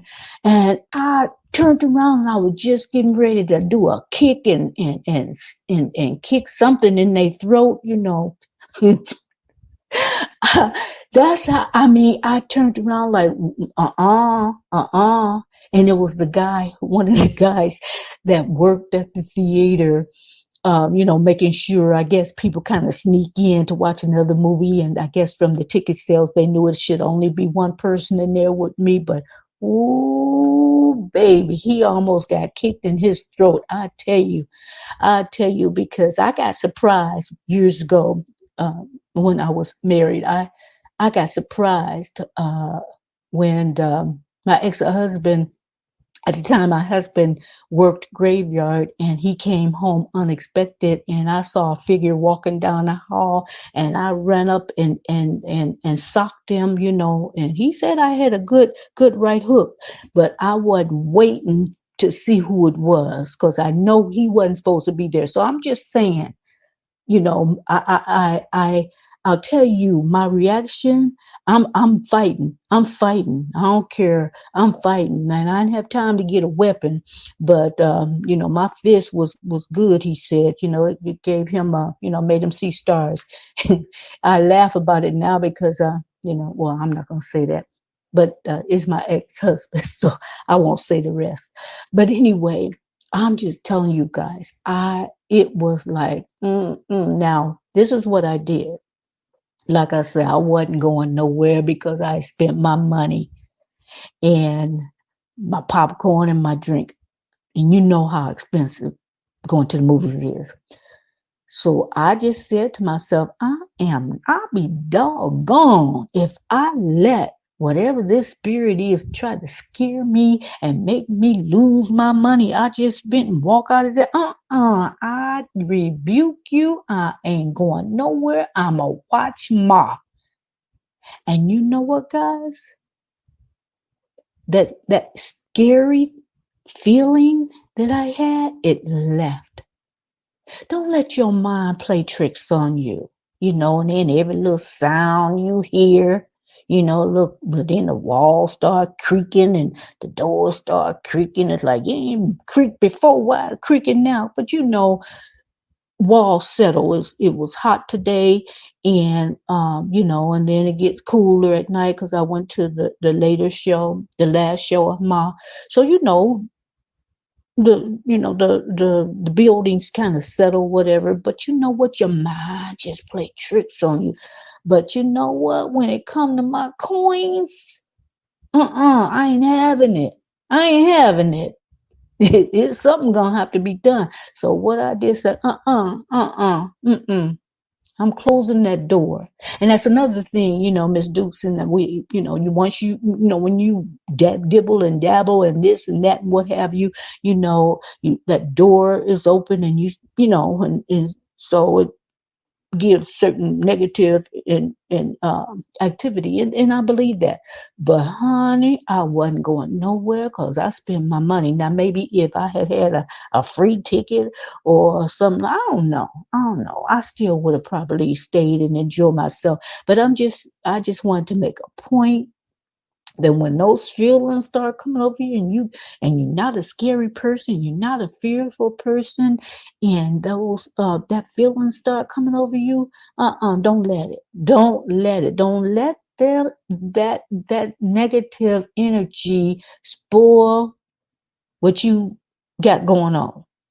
Okay, don't let it do that. So this was supposed to be about Ma, and it really was, but I just want to share that little experience. I'm glad I didn't, jump up and hit that guy that worked in the theater, because that's assault. How could I explain it when he called the police on me? Maybe I could explain it, but anyway, I don't want to go through it. I got a clean criminal record, and I want it to stay like that. So, guys, I just wanted to tell you that little story of my little adventure, I guess I'll call it. And thank you for listening to me. Thank you for joining. Have a good rest of the week. The weekend is coming up. Just do something fun. Go see Mom before it's probably ready to be on DVD right now or whatever else. I'm still on DVDs, guys. So it's probably going to be on that real soon. But some things you just want to see on the big screen. You know what I'm saying? So again, I'm going to end this right now. I am going to go to bed and sleep very peacefully because I'm not letting that negative energy spoil my sleep. So have a good night, guys, and I'll see you next time. Oh, don't forget to subscribe and hit that notification bell for further notifications of my videos. Thank you. Good night.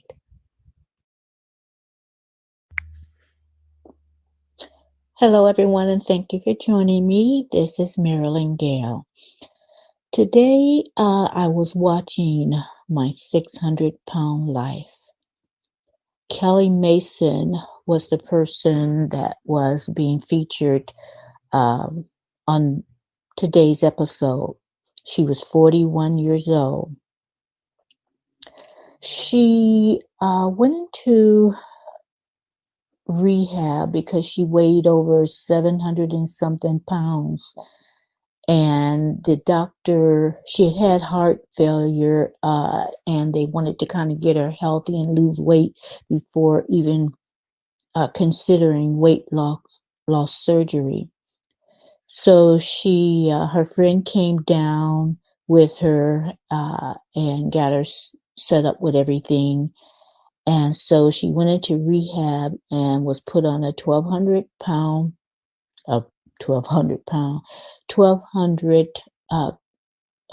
calorie per day diet. And so she lost some weight, and her cousin that lived there, her friend had to go home, I suppose, but she had a cousin in Houston. So her cousin said she could live with him while, this process of losing weight. Okay, so she loses enough weight to get the surgery, which was really dangerous because of her heart condition, but they got through the surgery, no complications, and kept her and put her in rehab so she can finish, recuperating. Well, while she was in the rehab, her cousin called her and said that she could no longer stay with him. And I'm sure that took a toll on her. I'm sure that was stressful. But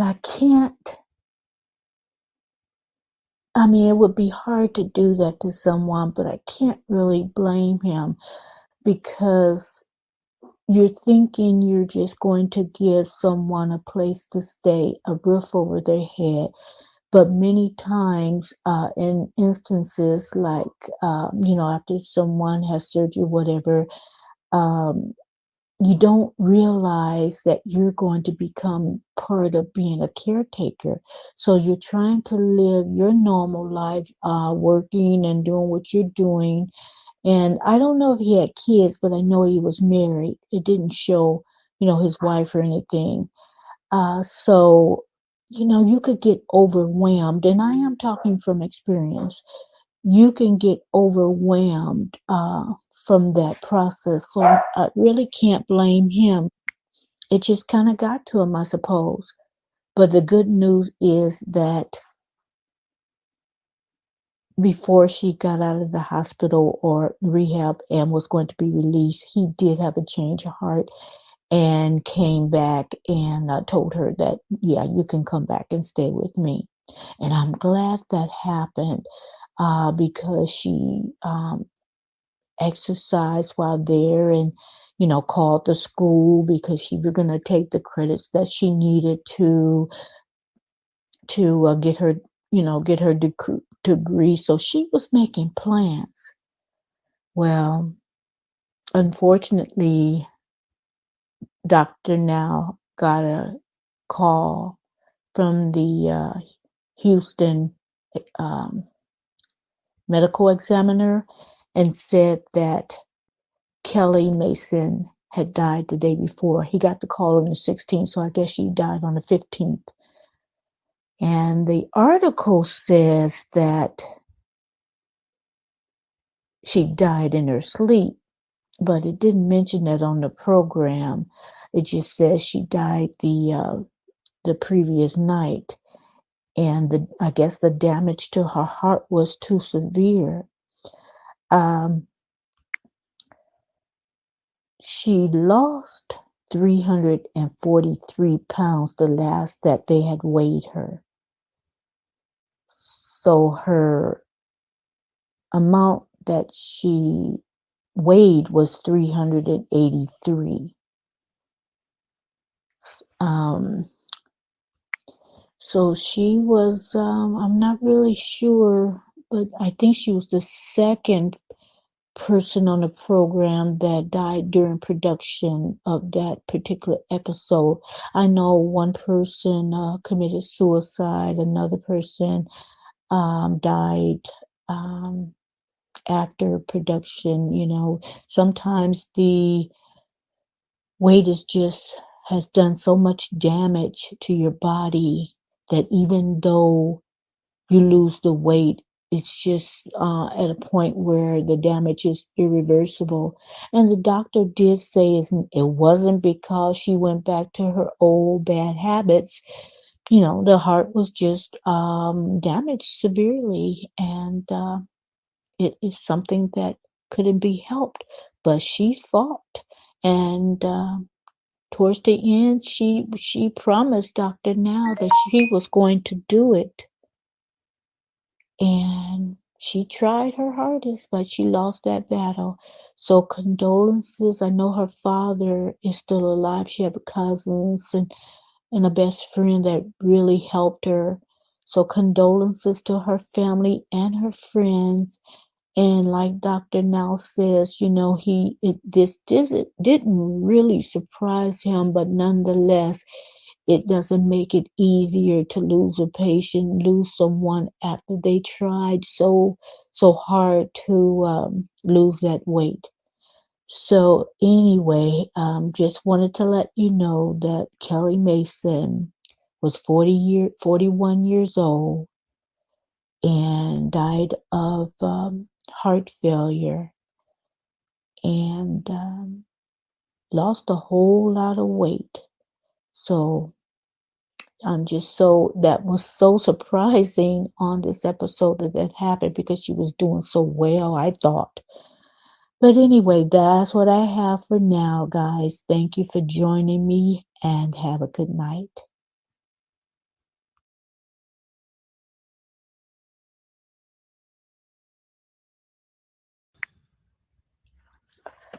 Hello, everyone. Thank you for joining me today.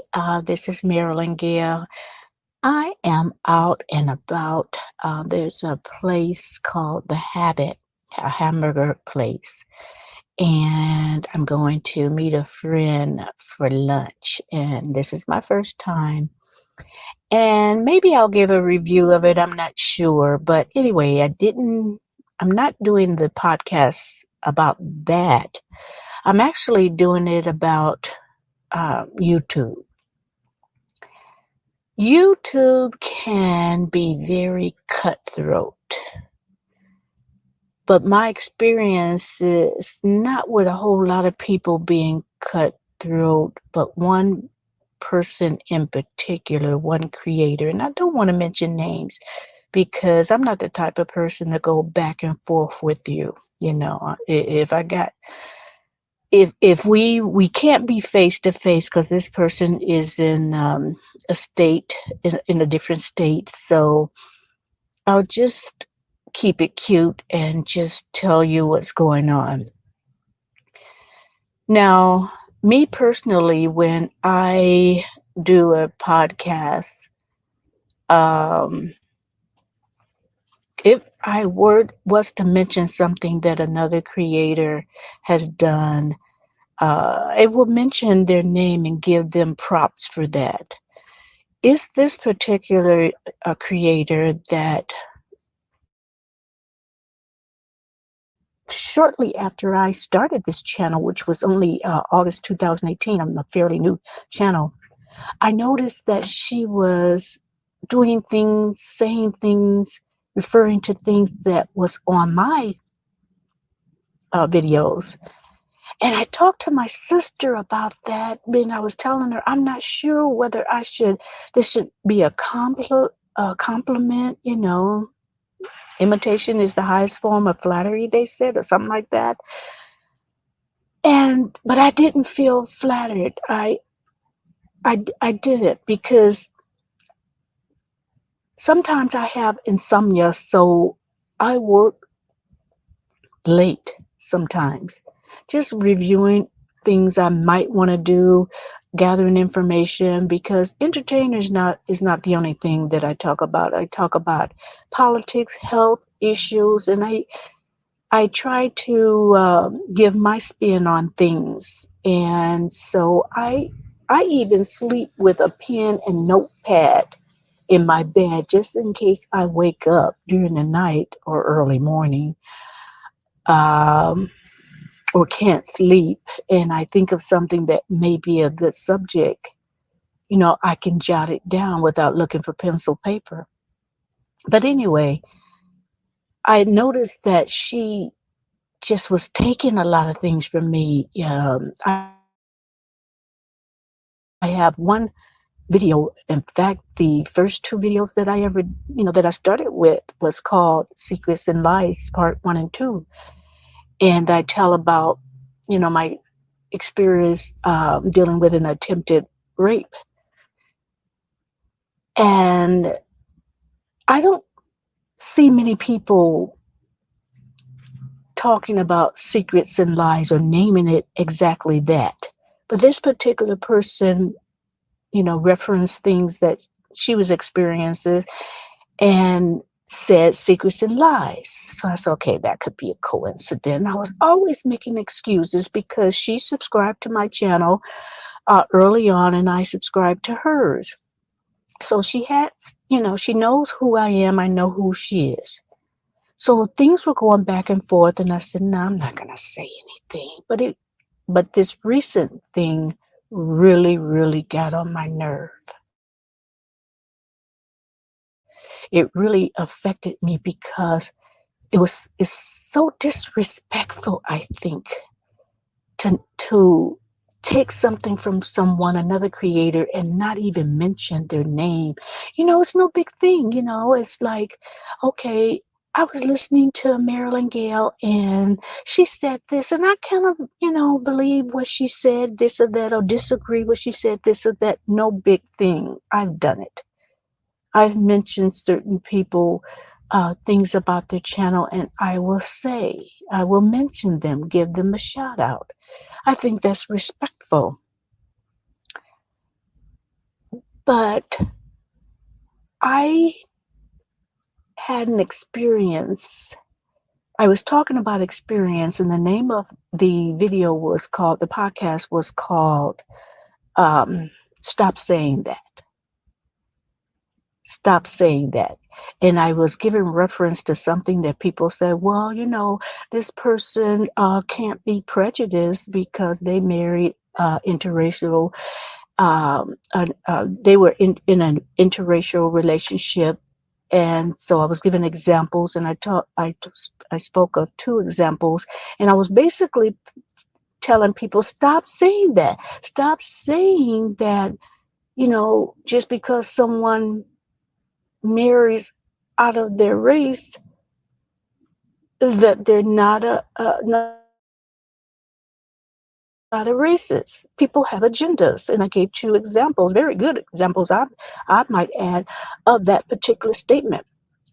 Well, just recently, I would say within a week of today, today is Wednesday, the 20th, March 20th, and I named my video "Stop Saying That." This person made the same video, and I didn't even listen to it because I was so astounded. She named her video "Stop Saying That." Guys, from August to now, when I'm listening, excuse me, guys, background noise, I'm right in front of the hamburger place. It is not by coincidence that she named her video "Stop Saying That," the same as me. And I wouldn't even care if you mentioned my name. I mean, this person has had their channel longer than I have. And it appears that she may be running out of material. So listening to other people, she's getting ideas, and that's fine. But just give people kudos and don't make it so obvious. And the thing is, I had respect for this person when she would tell of her experiences. I would have empathy for her, and I had sympathy for the things she was talking about, and I could relate to some of the things, and I was very encouraging. And that's the part that kind of hurts, that we've been subscribing to each other, and we can go back and forth with each other with comments encouraging each other, but you feel, it would be a compliment if it wasn't stealing. And I consider it stealing. And I thought we could, I thought we had a rapport to the point that if we did share ideas from one another, it would be okay. Maybe you guys tell me whether I'm just putting too much in this, but I'm just hurt because it's not easy being a creator. It's not easy coming up with things that you think would be interesting, because a lot of things that, I might think is interesting and I'm sharing, may not get that many views. And then when I think of something, well, I'm gonna say this. I'm gonna put something happens in the entertainment world. I'm gonna put my spin on it, and it gets thousands and thousands of views. So it's not an easy task to just come on and do something. And I give the channels kudos that, have all these subscribers and all these viewers, and they're just on their game. And they work hard, guys, because editing is involved. And then sometimes you don't, you might bring a subject up and you're finished and you think you caught everything that shouldn't be in there. And then if it's uploaded and then you don't want to start all over, and I've had to start all over, yeah, but you don't want to start all over, and you want to feel okay. I'll just put an explanation in the description or in the comments saying, "Sorry guys, I messed up. I'm human," and put it out there. I don't know, guys. I'm disappointed in this person to the point. When I subscribe to someone that I feel I have a rapport with, you know, even if there's a subject I disagree with or whatever, I won't shame them about it, and I surely won't unsubscribe. But this touched me in a way that I felt so disrespected that I unsubscribed.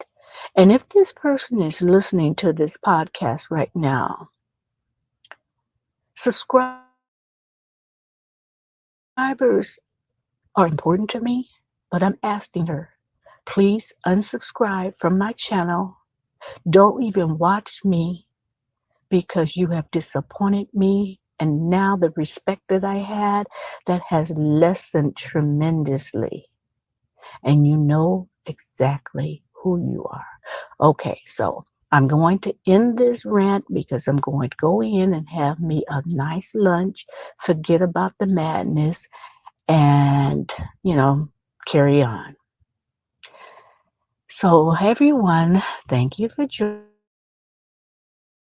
joining me. Thank you for listening to me rant, which I try not to do too often, but it happens. It happens. So, I will be bringing you more articles, more stories, probably more rants, and I will talk to you later. Thank you so much. Have a good evening. Good night.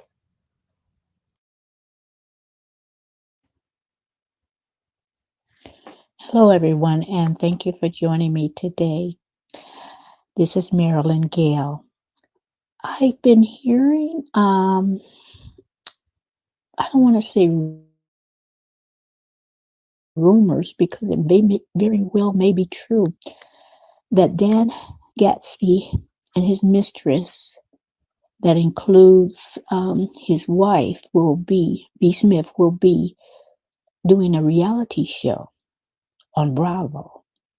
Now, I had seen the story and I thought it was Bravo, but I don't think it was. I think it was MTO. And so I was kind of waiting to see, what an update was from Bravo before, I really put the story out. But in reading the story, they said that an insider,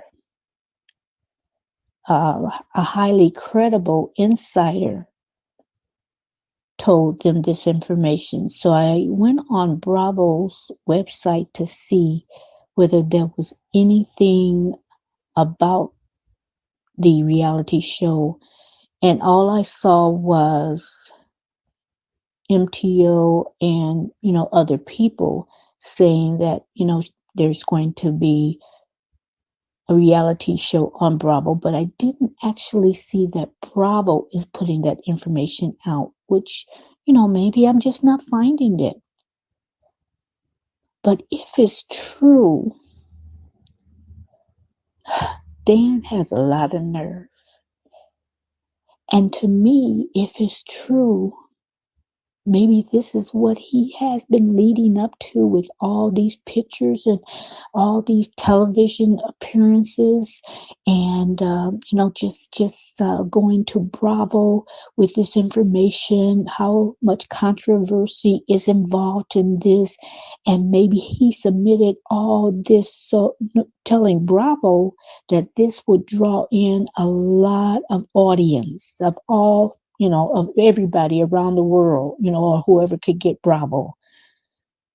And so it's like he's put this out this so we can get all stirred up so he can bring the statistics and the numbers back to Bravo. The only good thing I can see, the only good thing that I can see about a reality show is, to me, Dan would have to put more value on B, seeing that it is based around her.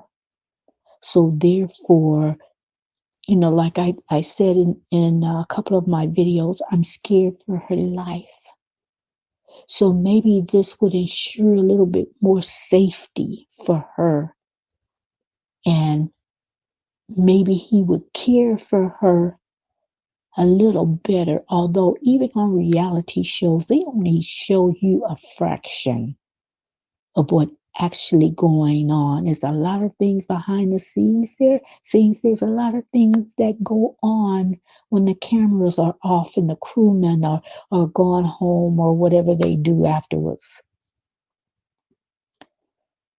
I hope it's not true as far as him just exploiting Barbara and just using her further, and him and his mistress, to put it kindly, is continuing to live off of Barbara Smith. I don't know. I'm going to continue to watch and see what I find. It's not that it's unthinkable that he would do it. Like I said, the only good thing that will come out of it is maybe also he'll slip up. He'll kick his own self in the butt, and something will be aired that, maybe the edit department didn't think much of. But you know how us viewers are. We pick up on a lot of things. We pick up on things, and, that we, especially when you're looking at him side-eyed anyway. I mean, we're going to watch every movement that him and that heifer, Alex, makes. And yes, I said heifer. And that really is an insult. Have you ever seen a heifer? Have you ever saw, I'm not even saying up close, just see on TV, there's some ugly beasts. But no, let me stop. Let me come back into character. But when you have time, take a look at a heifer. But anyway, I just wanted to come on, seriously. I just wanted to come on and bring you that and see if that's actually going to happen. So thank you guys for joining in. Subscribe if you haven't already. Click that notification bell, and I'll be back to bring you another story. Have a good evening. Good night.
I missed a lot.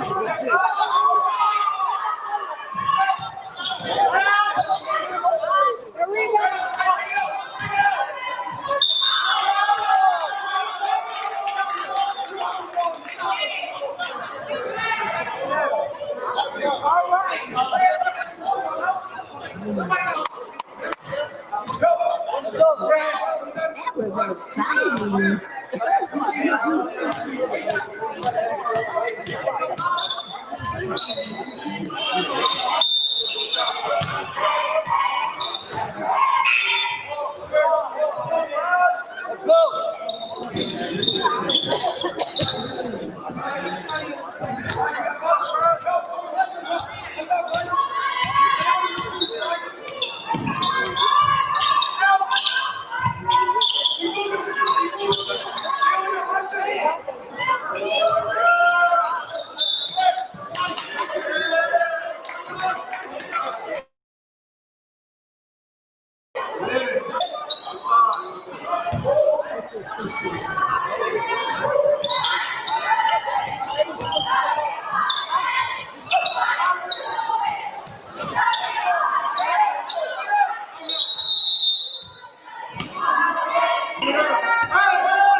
There you go.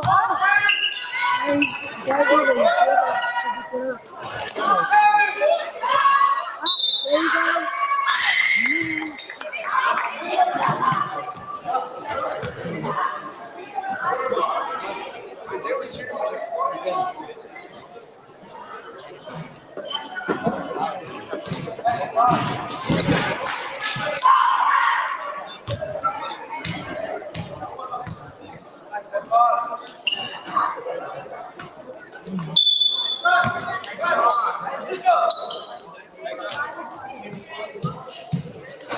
No, we need every basket.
There you go. There you go. I got that one. There we go.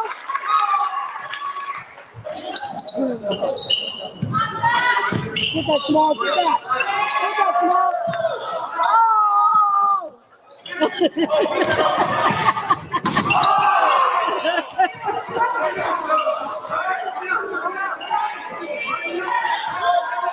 I don't have to edit this.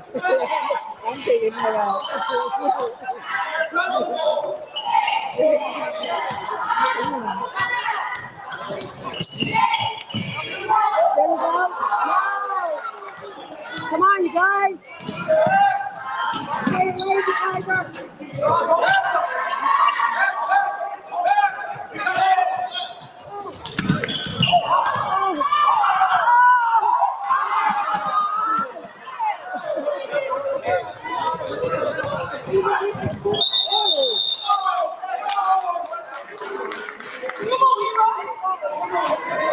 I'm liking this game though. This is nice. This is exciting.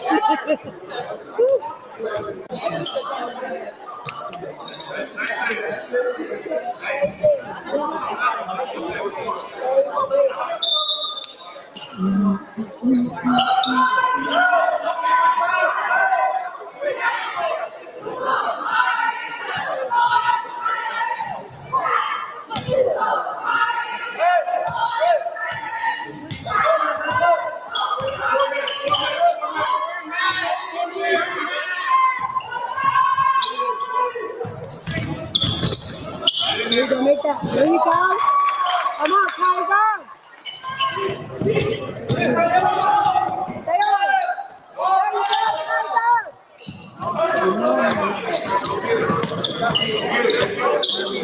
There you go, Kaiser. There you go, shoot that. There you go, shoot that. Go in. There you go.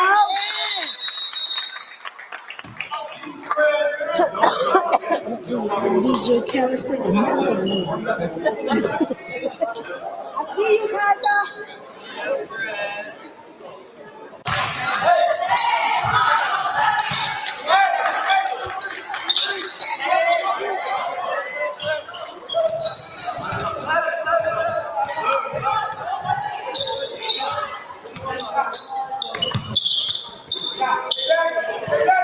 There you go. There you go. Yes. Again. There you go. There you go.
Come on.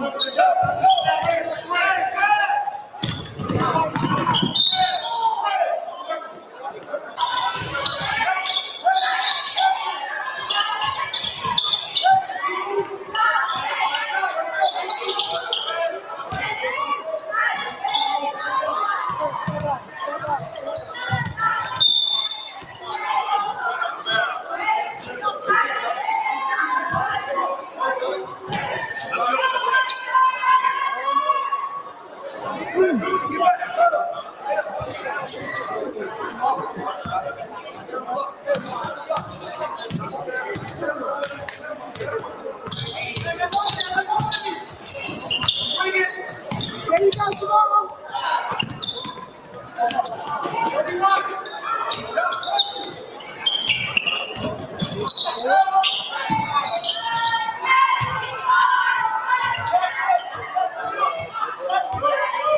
Right there, inside. Come on, rebound, like that. There you go. There you go.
Listen, you just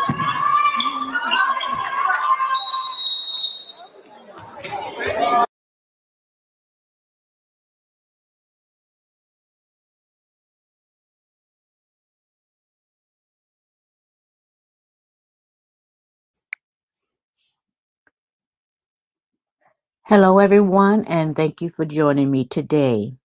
Today, I will be talking about deadbeat dads. You are missing out. This is a warning to men who deny their children when they are young. It's going to come a time when you're older, when everyone around you are surrounded by their adult children and grandchildren, and you are by yourself, and you will want the comfort of your kids and grandchildren, and they will have no parts of you.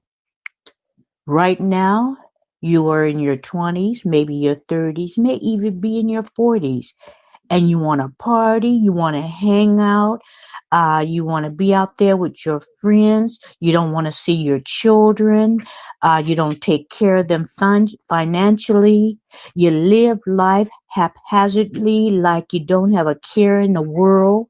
You only live for the next high, the next drink, the next party. You're only concerned. Your only concern is determined where and when you're going to get that next joint, that next drink, that next party, that next good, that next good time, or whatever you call it. You don't send a card for their birthday to wish them a happy birthday. You don't send them anything wishing them a Merry Christmas or a Happy New Year, Easter, Halloween, nothing. Your thoughts are only with your own selfish needs. You are leaving your sons and daughters without the influence of a father. I saw a program, I don't even know what channel it was on. I don't know where I saw this, but there was a father and he was in the hospital. He had just had a newborn. I'm not really even sure whether it was a daughter or son, but right now it doesn't matter. The point is, he was talking to the newborn because the newborn was crying. He had a gentle voice and he was just talking. Oh, what's the matter? I'm just paraphrasing. Oh, how's my baby? It's going to be all right. Just talking to the newborn. And the newborn quieted. The newborn stopped crying. So the father, he stopped talking and the newborn started crying again. And again, he came back in his gentle voice, talking to the newborn, reassuring the newborn, I'm here, just basically talking. And again, the newborn stopped crying. Now, don't tell me there's not a connection there.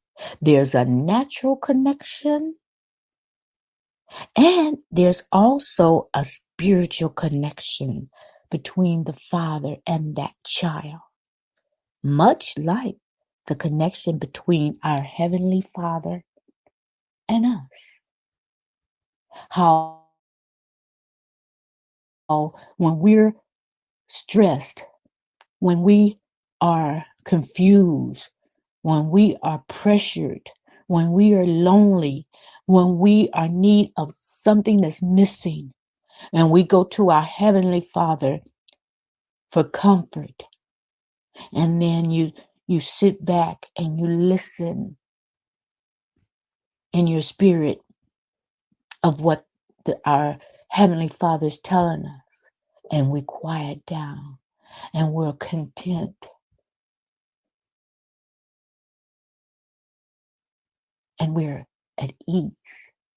No one can tell me that a positive father image is not important in our children's lives. Now, some of the effects of men growing up without a father is they're more likely to be aggressive, more likely to be depressed, more likely to have low self-esteem, more likely to do poorly in school, more likely to be incarcerated,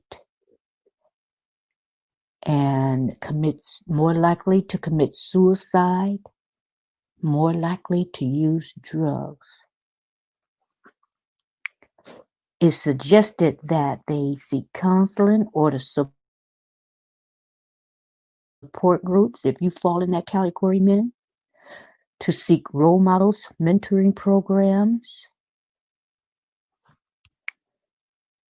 acknowledging your anger, and then forgiving. Statistics show that fatherless men adversely affect, well, let me just rephrase that. Statistics show fatherless people, men and women, are adversely affected. 63% men, and these statistics been a while, so it might be a little more or less. I think this was a few years ago, these statistics were taking. And then females, 37%. Out of the people that were interviewed, it was 22,863 people that was on this in this poll. Now, for women, fathers provide their daughters with a masculine example. They teach our girls about respect and boundaries dealing with other men. If a woman is without her father, they're more likely to have self-esteem issues. They struggle to build and maintain relationships. They're more likely to have eating disorders. They're prone to depression. A lot of times they're sexually active earlier than women that have a father figure. Now, there's always exceptions to the rule in either instance. And then they're susceptible to addiction. 70% of unplanned teenage pregnancies occur in homes where there is no father. And that was getting back to the sexually active part. Now, what kind of father do you have? When my parents broke up, he stopped participating in my life. What 39% said that was the kind of father experience or absent father experience they had. 22% said my father is physically there, but emotionally absent. He's physically present, but emotionally absent. That he comes home from work probably and sits in that chair and watch TV, drink a beer. And, he might say, hey, girl, what's going on? Hey, dude, what's up with daddy's man? And that's it. If that. 12% say my father died. And that should be the only time that the child is not does not have a father in a home, at least not a father father,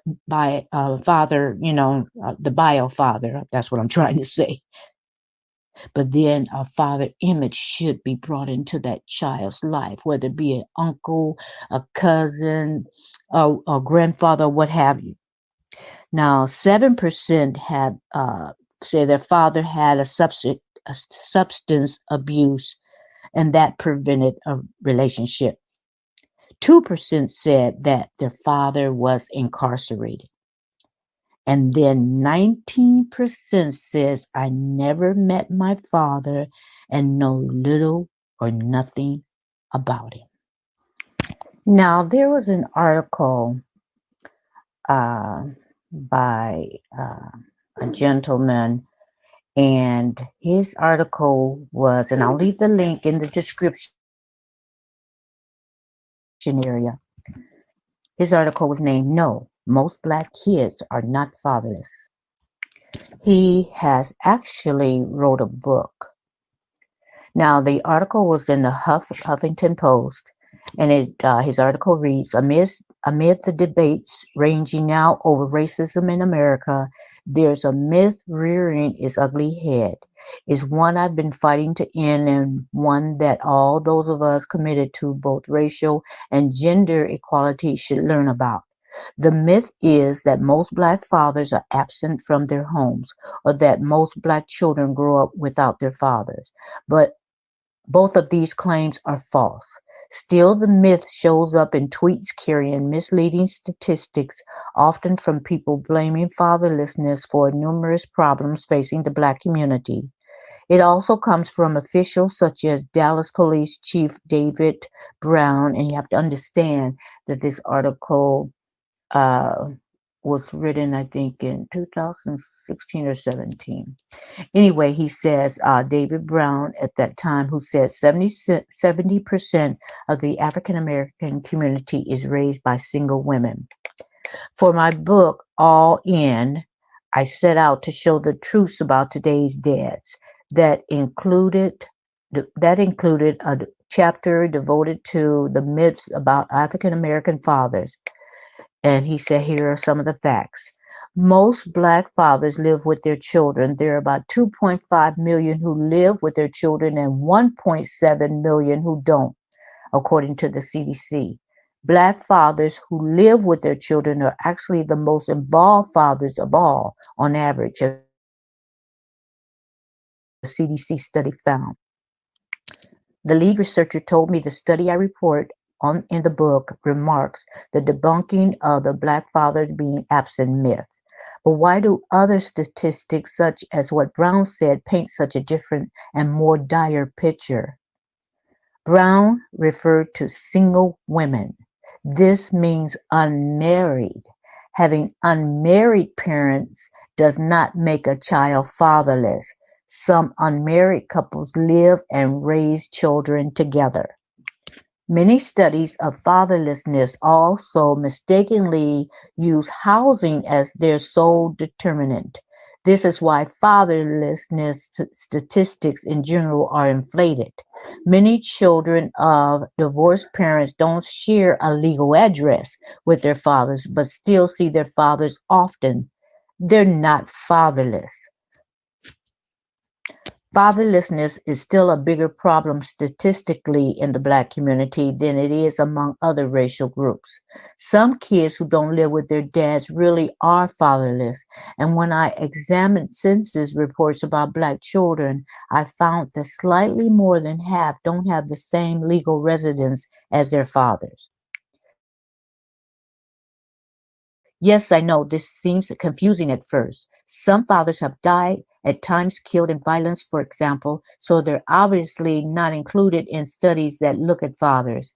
And some men of any race become what I call serial impregnators, having lots of children without raising them, more children than the good dads do. This helps explain the very different statistic. One such man has a chapter in my book explaining why he ignored his 6 children until finally realizing the error of his ways. Tackling fatherlessness certainly requires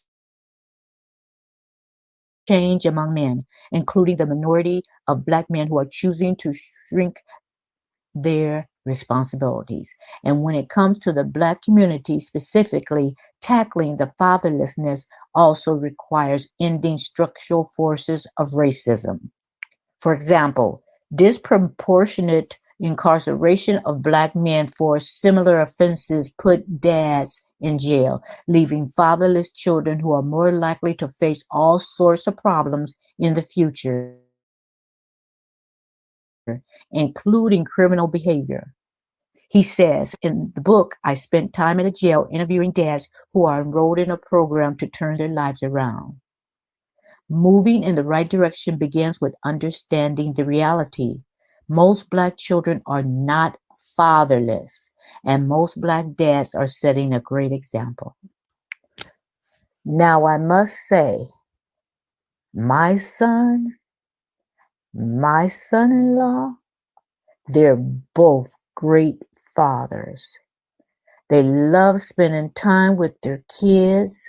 In fact, I'm going to my grandson's basketball game tonight.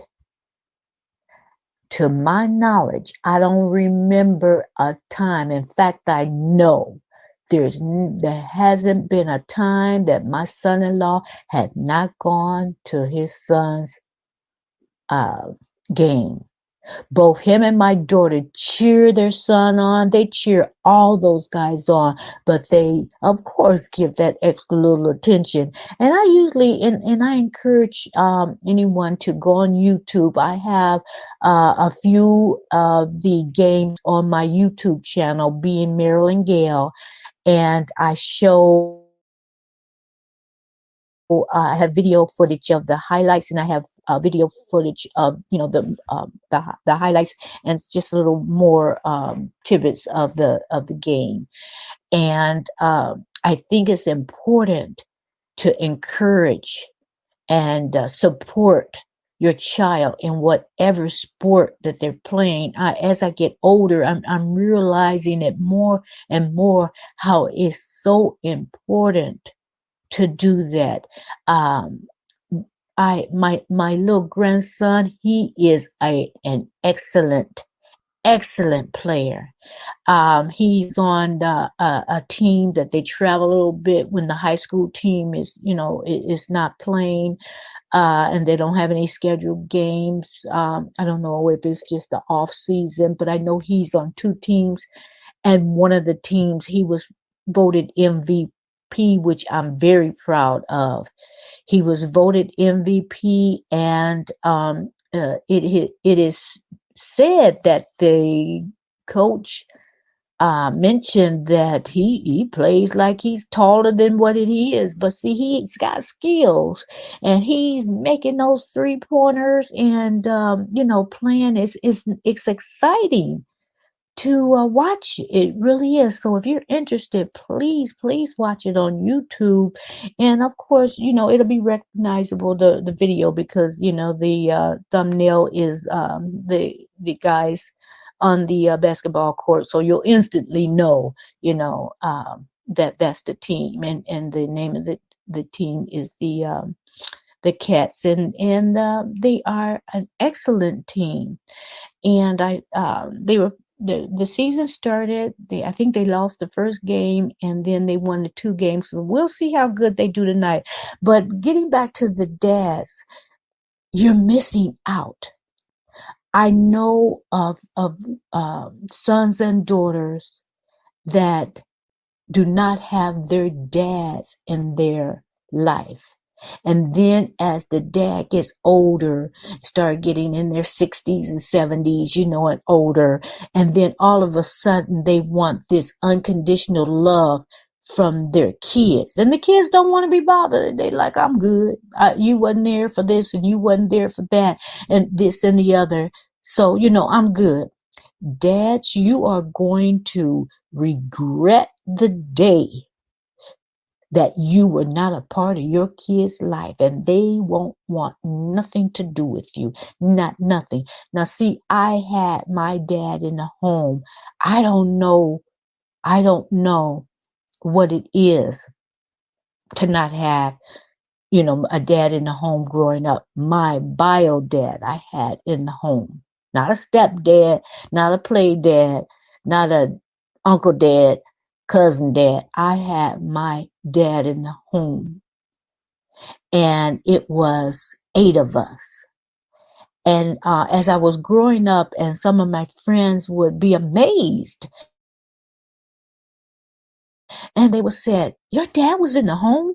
And then they were more amazed that every one of us had the same father. And I'm not knocking anyone that, have a half sister or brother, because, divorce happens, remarriage or whatever. And, no shame. That's your sister. That's your brother. I don't really believe in halves and depths anyway. Either that's your sister, brother, or it's not. I don't believe in all that. But anyway, they were amazed, the women in my age group.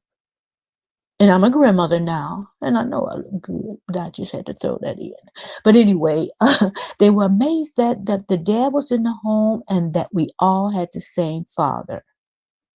So getting back to that example that I said, the guy talking to his newborn in the hospital.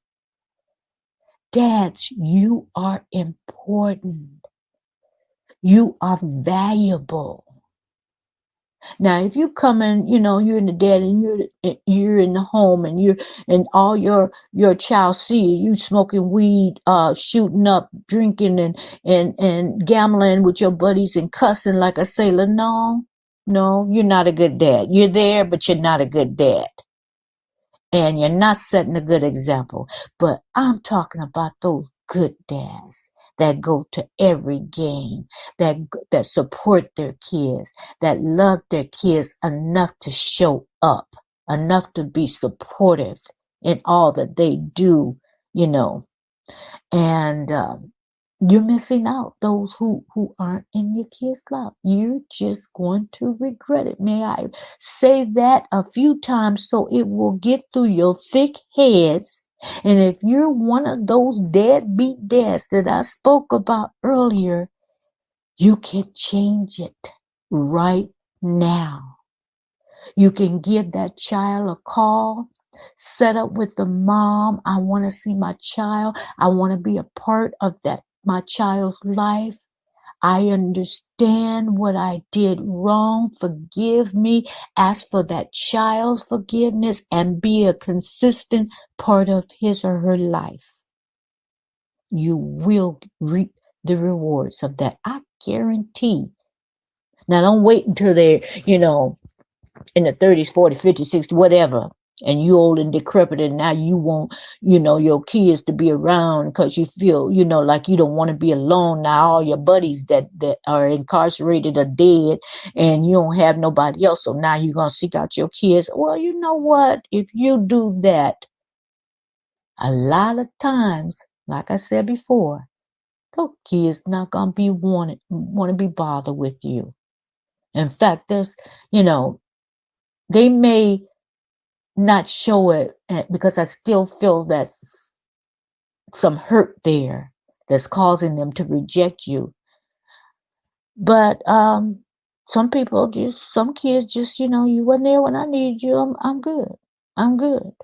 And all I want to say to those men and those women who their father has not been an active part of their life, forgive your dad. Forgive him for not being there. Forgive him for not supporting you financially, emotionally, spiritually, what have you. The forgiveness is for you, not for that sucker. It's for you. But in forgiving does not mean you have to have anything to do with him. Because most likely he just want to be around you because he know he getting ready to die. Let's be real. He wants his family. He wants his kids around you. But forgive him for you so you can release that. You can release that out your spirit. You can release that out of your life. Forgive him. But it doesn't mean you have to force yourself to have a relationship if you don't want one. If you want one, tread lightly because the sucker may not have changed. Tread lightly. Guard your heart. It doesn't mean you have to jump in and just, all is forgiven, and in your heart you know you can't stand that man. but forgive him and go about your life, and you'll never have to see him again a day in your life if you don't want to, but release it out of you. So that's what I got. I wanted to appeal to you deadbeat dads and turn your selfish little silly self around and do better. Do better by your kids. Because you're going to be held accountable whether you realize or not. You're going to be held accountable, and you're going to reap what you sow. And just because your dad wasn't in your life means that, oh, well, I didn't have a dad. So, well, his sorry sucker, if he's still alive, he reaping it. And especially, and I believe in the afterlife. Now, that's my belief. And you're going to pay if you haven't been a good dad. You're going to pay. So anyway, I'm going to stop preaching. I'm going to get down off my soapbox, and I'm going to get myself together so I can go to my grandson's game. And I'll be bringing some footage. Not a whole lot, because my daughter, she makes the highlights of the games, and she gives me highlights. She's becoming a professional at video taping these games. So hers is a little bit more exciting because she's editing and she's doing it better than me. And it's so fast paced sometimes that I'm just going with my camera, and you can tell this child don't know what she's doing. Her camera's supposed to be here and it's there. You can tell I'm not an expert like she is at something fast paced like that. But anyway, I'm going to let you go, and you have a beautiful day and have a wonderful weekend. And heed my words, men. Do better. Do better. Good night.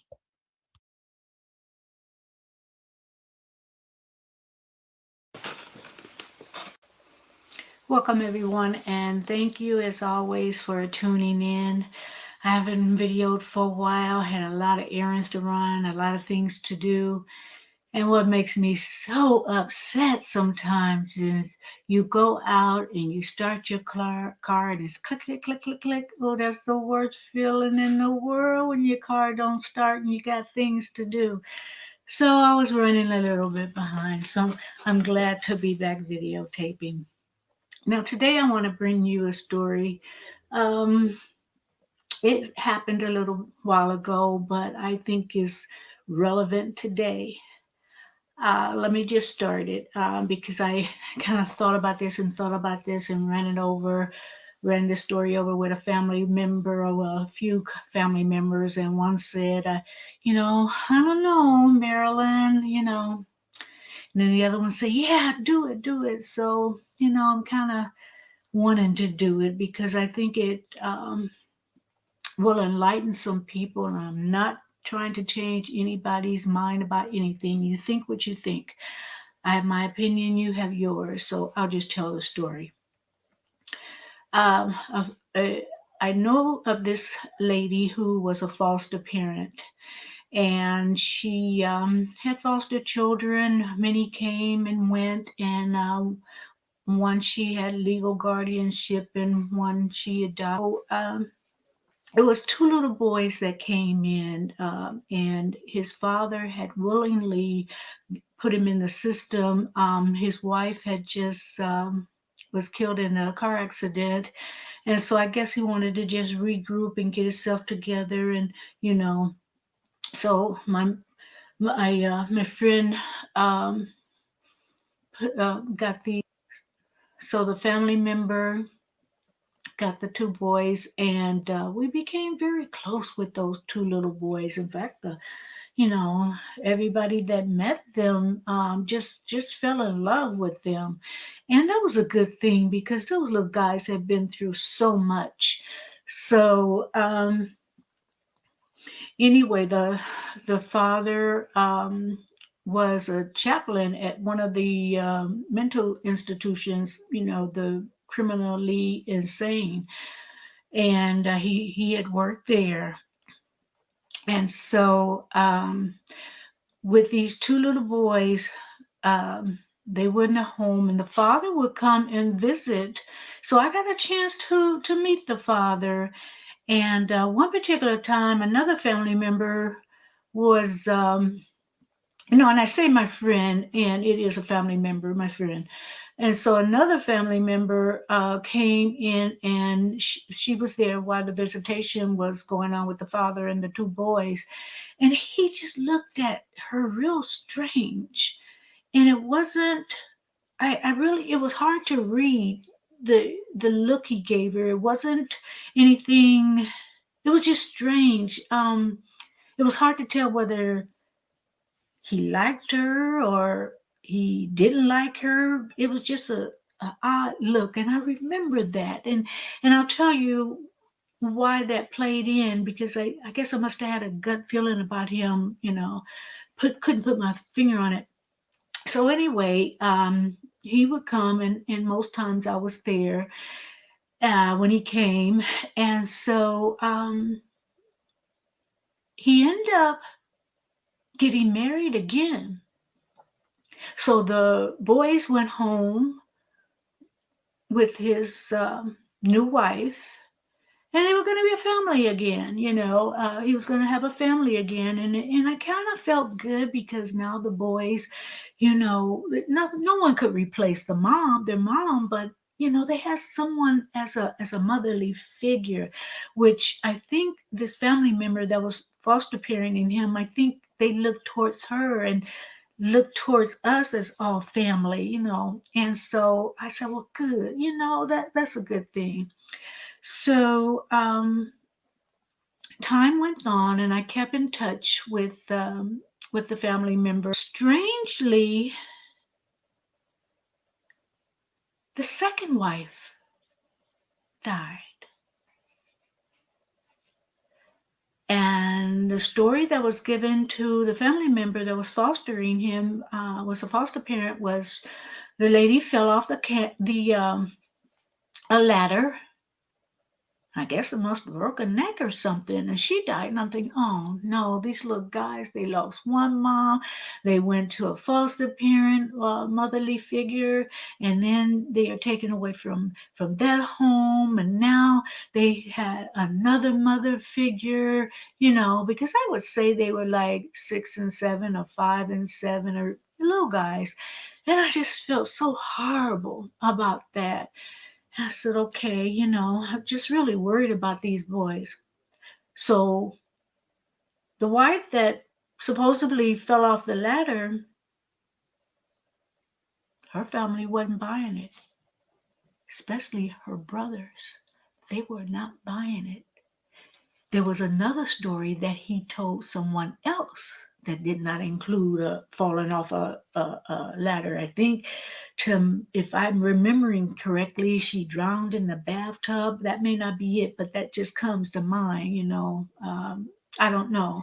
I don't remember, but that's faintly familiar. So anyway, the brothers wasn't having it, and some type of way it got involved. Investigator got involved, and stories he was telling other people, family and friends, were different from the other two. So an investigation was done. Well, I won't drag the story because there's things in between, but I will tell you this. They found out that the woman before the one that got killed in a car accident, this was another wife that, under mysterious conditions and questionable conditions, is dead. Then the second wife, because we didn't know about the first wife, the second wife, the car accident, they found out that you really didn't die in the car accident. It was staged, that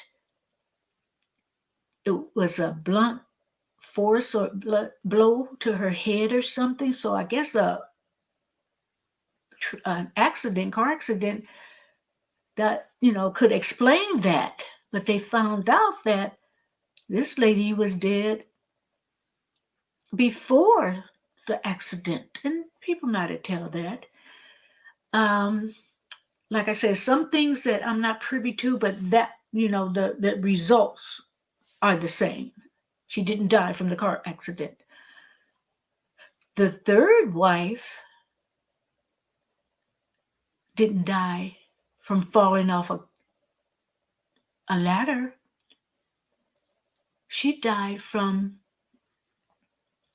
suffocation. I don't know whether she fell off the camera, fell off the ladder, but it is speculated that whatever way she got injured, if she was injured from the ladder, he must have put his hands over her mouth and her nose to suffocate her. With all the forensic investigations, that's what I heard. So let's see.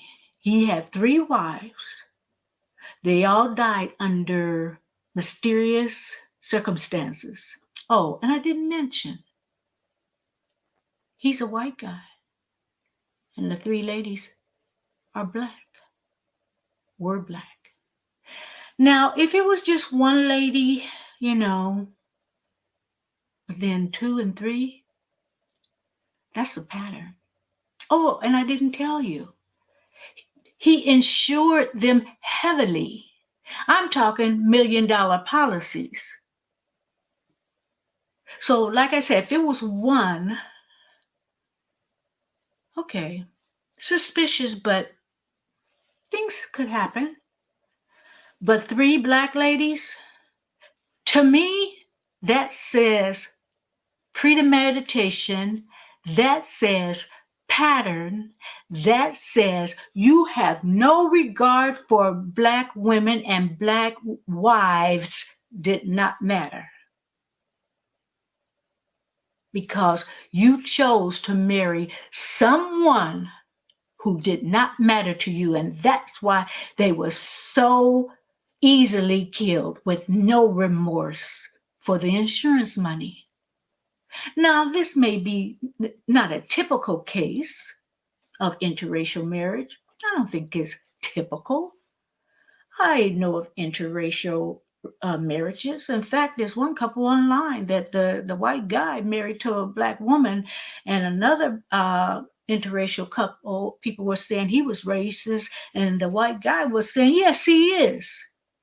And he gave, some information about, and he got a lot of flack for him being white and the other man being white, but you're going to go against this white guy and say, yeah, he's a racist. Oh, he got so much hate behind that. And I won't say his name, the couple name, either one of them, but people pretty much know. And the other white guy to say, yeah, he's a racist. And I've seen him and his wife interact or whatever.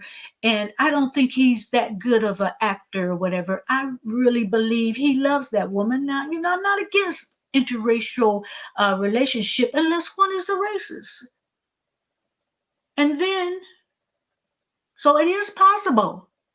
It is possible.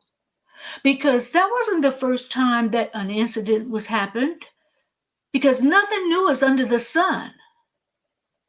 It's not the first time, and I guarantee you there's more cases that we know of where people married other people for another race because they had an agenda. So it doesn't mean that you're not racist because you marry out of your race. And white guy marries a black. Well, he can't be racist because he married her. Come on. If it only happened one time, that's one time too many. So I tell you, anybody that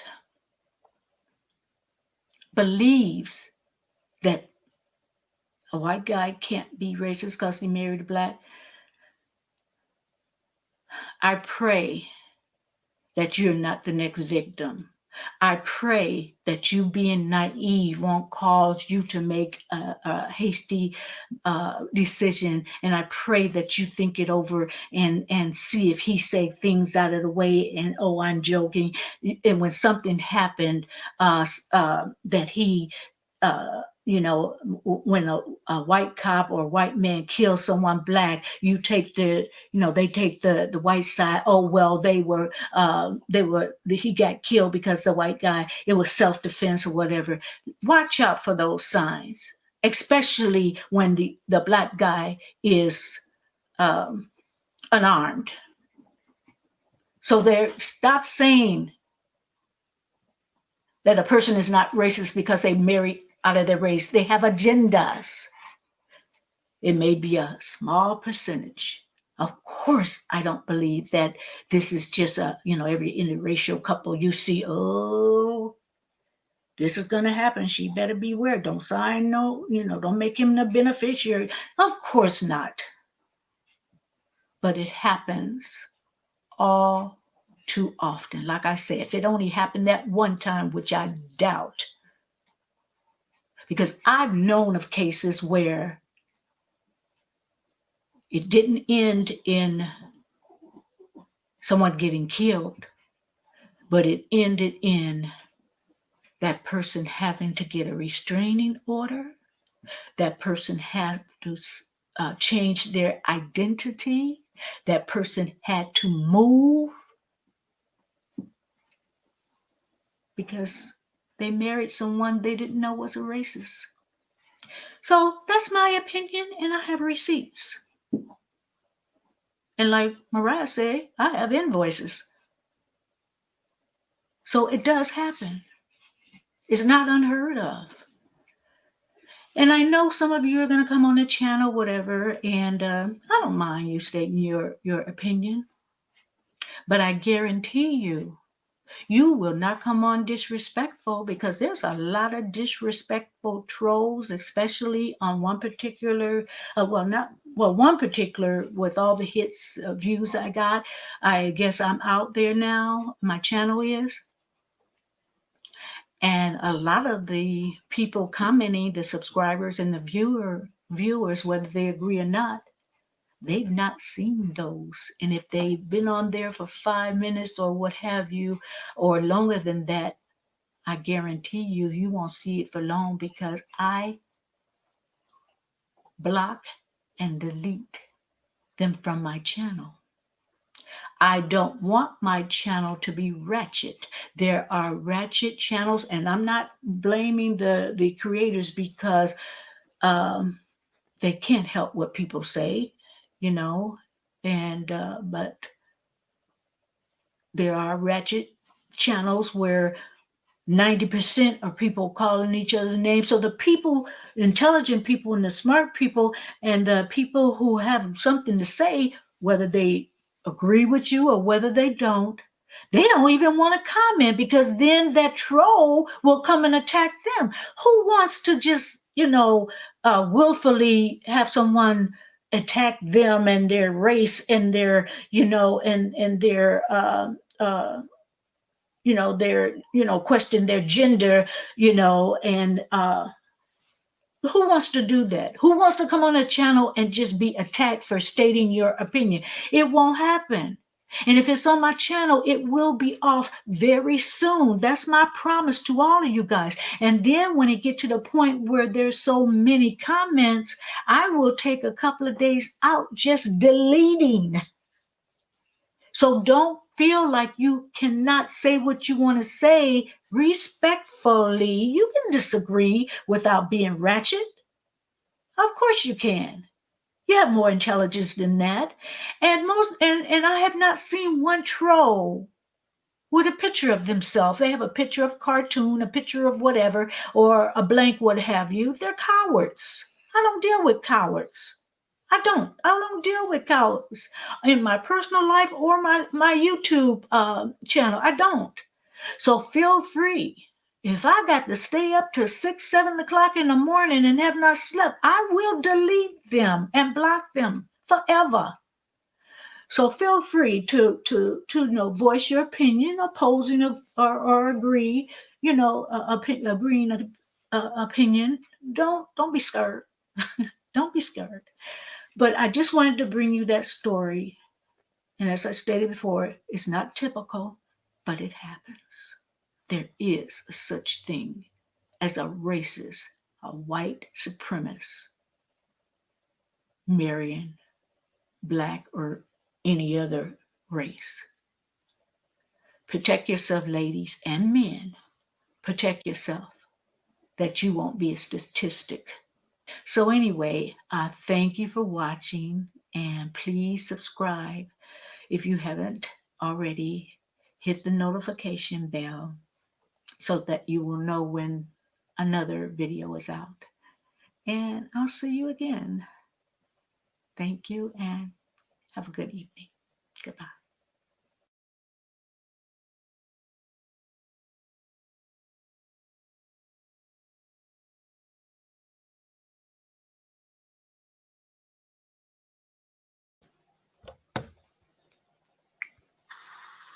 To understand this, you have to go back to what young brother here referred to as the house Negro and the field Negro.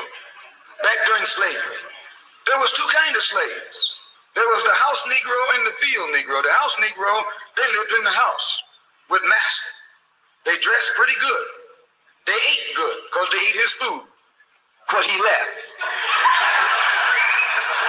They lived in the attic or the basement, but still they lived near their master. And they loved their master more than the master loved himself. They would give their life to save their master's house quicker than the master would.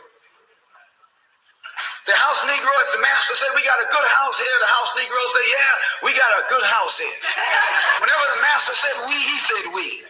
That's how you can tell a house Negro.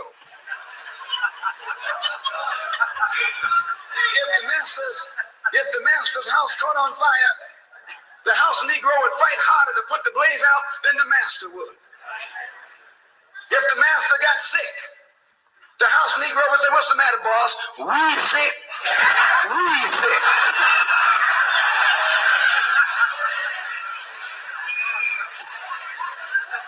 He identified himself with his master more than his master identified with himself. And if you came to the house Negro and said, let's run away, let's escape, let's separate, that house Negro would look at you and say, man, you crazy. What you mean separate? Where is there a better house than this? Welcome, everyone, and thank you for joining today. Yes, that was the voice of Malcolm X. And seeing Trump and Kanye together remind me of that clip. It reminded me of the speech that Malcolm X spoke of, the house Negro.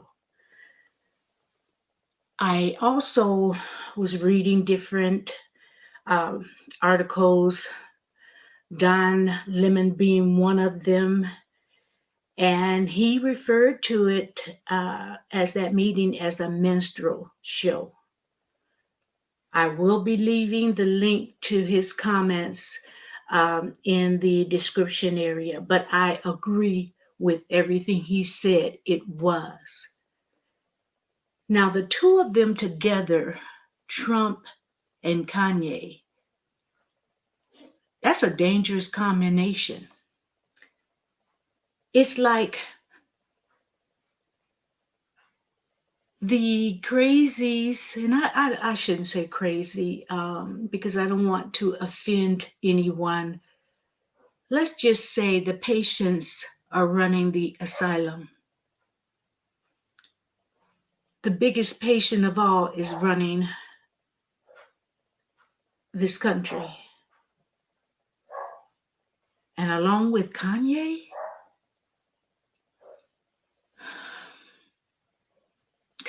I know that you're looking for a father figure, but I guarantee you Trump is not the one.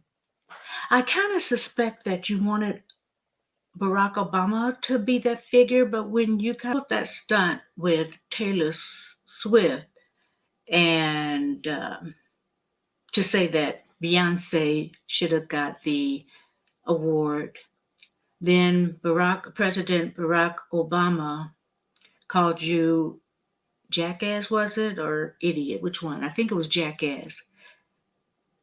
and to the world.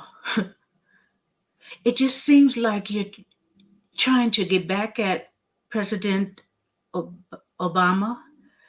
You knew that Trump and didn't care for Obama, questioned his citizenship, and just had a whole lot to say. But it just seems like I'll show you, President Obama. I'll show you. Trump is my new daddy. That's funny.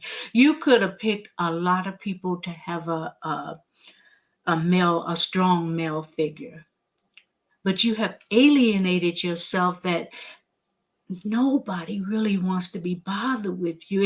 And I hate to throw you away. I hate to throw you away. So I'm going to just say, you go away for a little bit. I'll leave the light on when you write, when you take your medication, do what you're supposed to do and get right. I'll leave the light on for you so you can find your way back, because you are lost. Not my president, Trump only wants you around because when you went on your last rant talking about slavery, the polls indicated that he gained some Black supporters, and I think it was mainly men. So both of you guys are attention whores. So that's another reason why you're both at the White House, and to look at Trump's face while you were talking, Kanye. I mean, it's not a laughing matter. This whole thing is serious, but he had no clue of what you were talking about. I have no clue of what you was talking about because you really don't make sense. Now, some people say that Kanye needs a strong Black woman in his life, a strong wife. Snoop Dogg said that. Let me tell you something, Snoop. Thanks, but no thanks. Who wants to be putting up with Kanye? And to be frank with you, I'm wondering why Kim's still around, or vice versa. But I just don't see the two of them even having a marriage until their old age. I'm not wishing anything. Their choice is their choice. But Kim went to the at least Kim went to the White House and spoke to Trump and accomplished something great by freeing Alice Williams. Correct me if I'm wrong, but Alice Williams. That was a good thing. I don't see anything coming out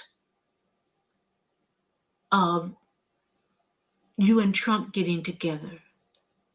Now, Snoop, back to Snoop, while you're talking about what he needs, no, like I said, he needs a strong Black male figure. Why don't you talk to him? And if you had, part two is necessary. You and Common and some other brothers get together and sit him down and you talk to him. You be that strong figure for him because he needs someone, but he don't want no Black wife. He got just what he wanted, a non-Black wife. And yes, I am pro-Black, but I am not anti anything else unless you are a racist. And yes, I am anti-racist. Now, Kanye said himself that he does not identify, or Malcolm X, let me say what he said, is not relatable. He didn't want Harriet Tubman on a $20 bill. And he thought of himself more like a Nat Turner. No. You must have just seen the movie Birth of a Nation and you just got it twisted because you're nothing like Nat Turner as far as putting your life on the line to revolt of injustices and the cruelty. Now, that was Nat, the way Nat Turner did it, that was his way of doing things. And I'm not going to make excuses or anything. It is what it is. That's history. But Kanye, you have alienated yourself from the community. And I don't really think you care. You say you love people, you're throwing that word around, love. But I really don't think you know what love is. And people are referring to you saying that you have embarrassed Black America. People are saying that you're a traitor. And people are calling you Kunye instead of Kanye, referring to you as a coon. Kunye. Interesting. So that's just a penny's worth of my 2 cents, my opinion. And if you disagree, you disagree. So you can create a channel. I'll come on your channel and I'll listen. Your opinion. Just like it's my channel and it's my opinion. So if you disagree, disagree. But most people won't disagree how Kanye has been acting haphazardly, just saying things, and then when he tries to explain it, he can't even articulate. His explanation is all over the place. It really doesn't make sense. And I think that's just maybe my opinion. Maybe that's just he probably stopped taking his medication. And I wish you would take it. I wish you would come back. This whole thing with Kanye. Have you guys ever seen the Stepford Wives? This whole thing reminds me of that movie, The Stepford Wives, where the wife, her husband, and the kids come to a community, and there's a certain way that other members of the community was acting, but her way of thinking and a few other people that had recently moved there, they kind of looked down on, their independence and freedom, or the way they were acting, and then slowly they begin to change into what was acceptable in that community. Maybe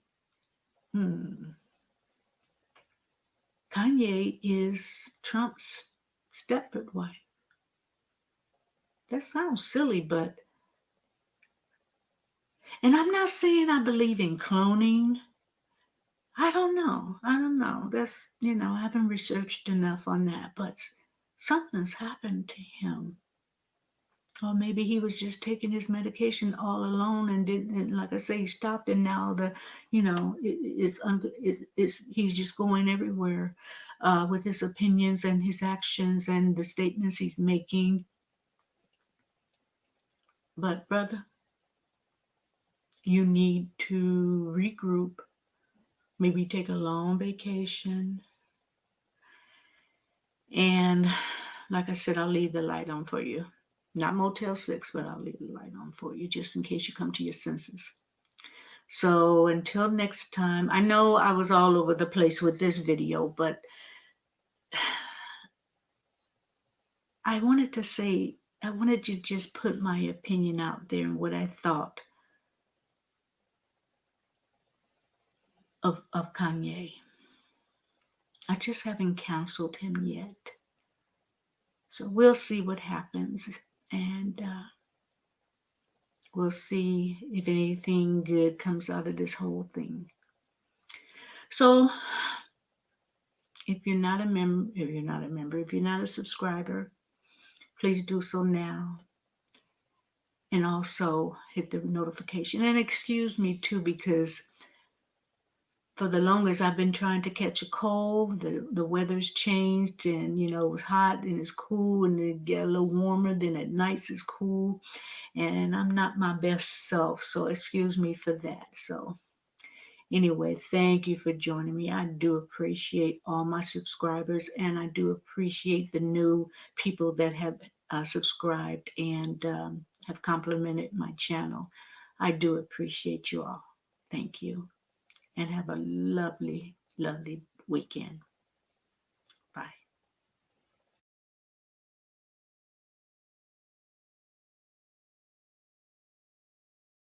Welcome, everybody, and thank you for joining me. I had to take a couple of days off and just kind of had to regroup and worked a little through my birthday on Sunday, so I figured I'd take a couple of days off. And while I had those days off, I was just scrolling through the internet, and a couple of things came up where Tina Turner, earlier in her relationship with her husband now, he had given her a kidney. Um, George Lopez, his wife gave him a kidney, and and after 17 years of marriage, they split. So I got to thinking about that. What would you give your husband or wife a kidney? And I asked myself that. I'm single. So, what if, like back in the day when I was married, would have given my ex-husband a kidney? Uh-uh. Now, if I did do that, what if we divorced? Which we did. Man, I'd be the night stalker because I'm getting my kidney back. I would stalk him. He better not leave the house. I got a steak knife. I got a butcher knife. I got a paring knife. Oh, I can cut that kidney out and drive my own self to emergency and get my kidney back. And what if you give him the kidney and he gets hit by a car and he's killed? Okay, on his driver's license, he's a donor. So you mean to tell me you gonna give my kidney that I gave him to somebody else? Oh no, no, no. It should be some kind of way you put a deposit on it, like you do when you get soda. The CRV, you turn the bottle in and you get your deposit back 5 cents or whatever, depending on what state. It should be something that says, okay, if something happened to him, you return my kidney. Cause I'll be doggone. I wish I might have someone else walking around with my kidney and he, because of his donor card. Not doing it. Okay, so even if he doesn't get hit by a car, and let's go back to the divorce thing. Okay, you laying up with somebody else with my kidney. You got a new woman now. That won't cut it. You gonna give me my kidney back. You are going to give me my kidney back because, what if my one kidney go out? Then I got to go on dialysis. And your behind is walking around with my kidney. That's my kidney. I was born with that kidney. I should be able to get my kidney back if divorce or death or whatever else comes around. I should be able to get my kidney back. So guys, would you give your significant other a kidney? Now, I'm going to get serious for a minute. Okay, now if you've been with that person long term and he's a good guy, no problem. But what if he cheated on you and you kind of forgave him, but now he needs a kidney? Come on now. Would you really give your kidney to somebody that you know to cheat? He better get on that list and wait for somebody else. I'm going to be honest with you. Unless we had a loving relationship and that man was, and he was a good guy. Okay, everybody make mistakes. But basically, he was a good guy. No problem. But then I think about, okay, I have children, I have grandkids. What if they need a kidney? And somebody come along now, say I get married. Don't start that rumor because it ain't happening. But say I get married, and then one of my kids or grandkids needs a kidney, and I didn't give it to this man that I didn't knew my kids and grandkids all day life. But he walking around with my kidney. It is so much to consider. I might be wrong, but ladies and gentlemen, I can't help it. You have to consider it because it's no joke. Is no joke. Like I said, after 17 years, George Lopez left his wife, and I don't know if he's remarried or not. It doesn't really matter, but it's like, I want my kidney back. Should she get her kidney back? Well, I don't know. If she may not even feel bad about it because at the particular time she gave her kidney, she felt that was the right thing to do. So if she felt like that was the right thing to do, then that's what she should have done, and that's what she did. So it's just hard to. I'm just talking about me though. I'd be the night stalker because I'm getting my kidney back.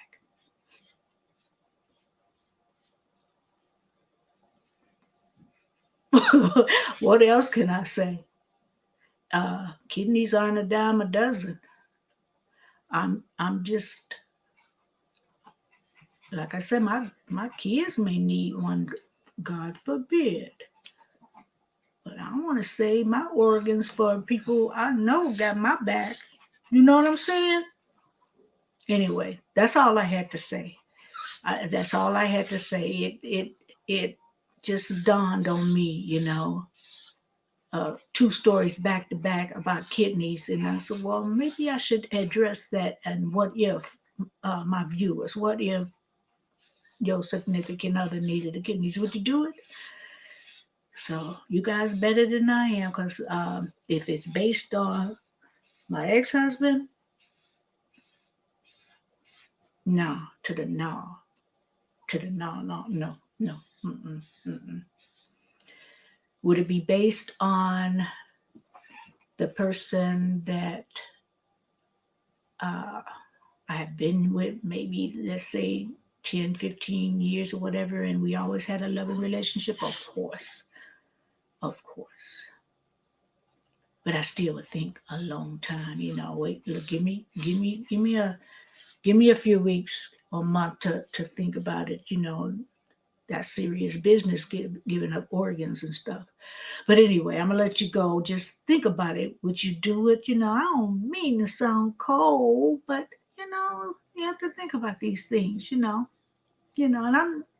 I'm sorry, I'm not putting my don't my on my driver's license being a donor, because I don't believe that maybe doctors would work as hard to save me if they had someone, waiting. Maybe they just, oh, she old enough, she didn't live her life, let's take this kidney or heart or what have you. So I'm not trying to be funny, but that's just life, things we have to consider. For those who do have the donor, oh man, I give you mad props. Um, but being a woman of a certain race, and I'm not so ready to put that on my driver's license because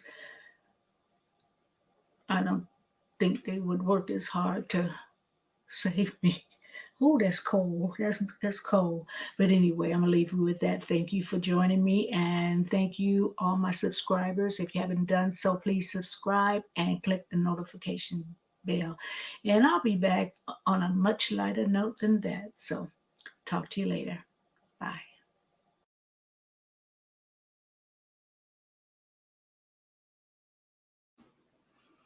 Welcome, everyone, and thank you for joining me. I hope everyone is well today. I know I did a video, what not to say on a date. So I thought maybe I would bring to you my very best date I've ever had. Um, I'll probably bring the worst date I've had also, but I think I'll just do the first one today. Well, let me start. Where do I start?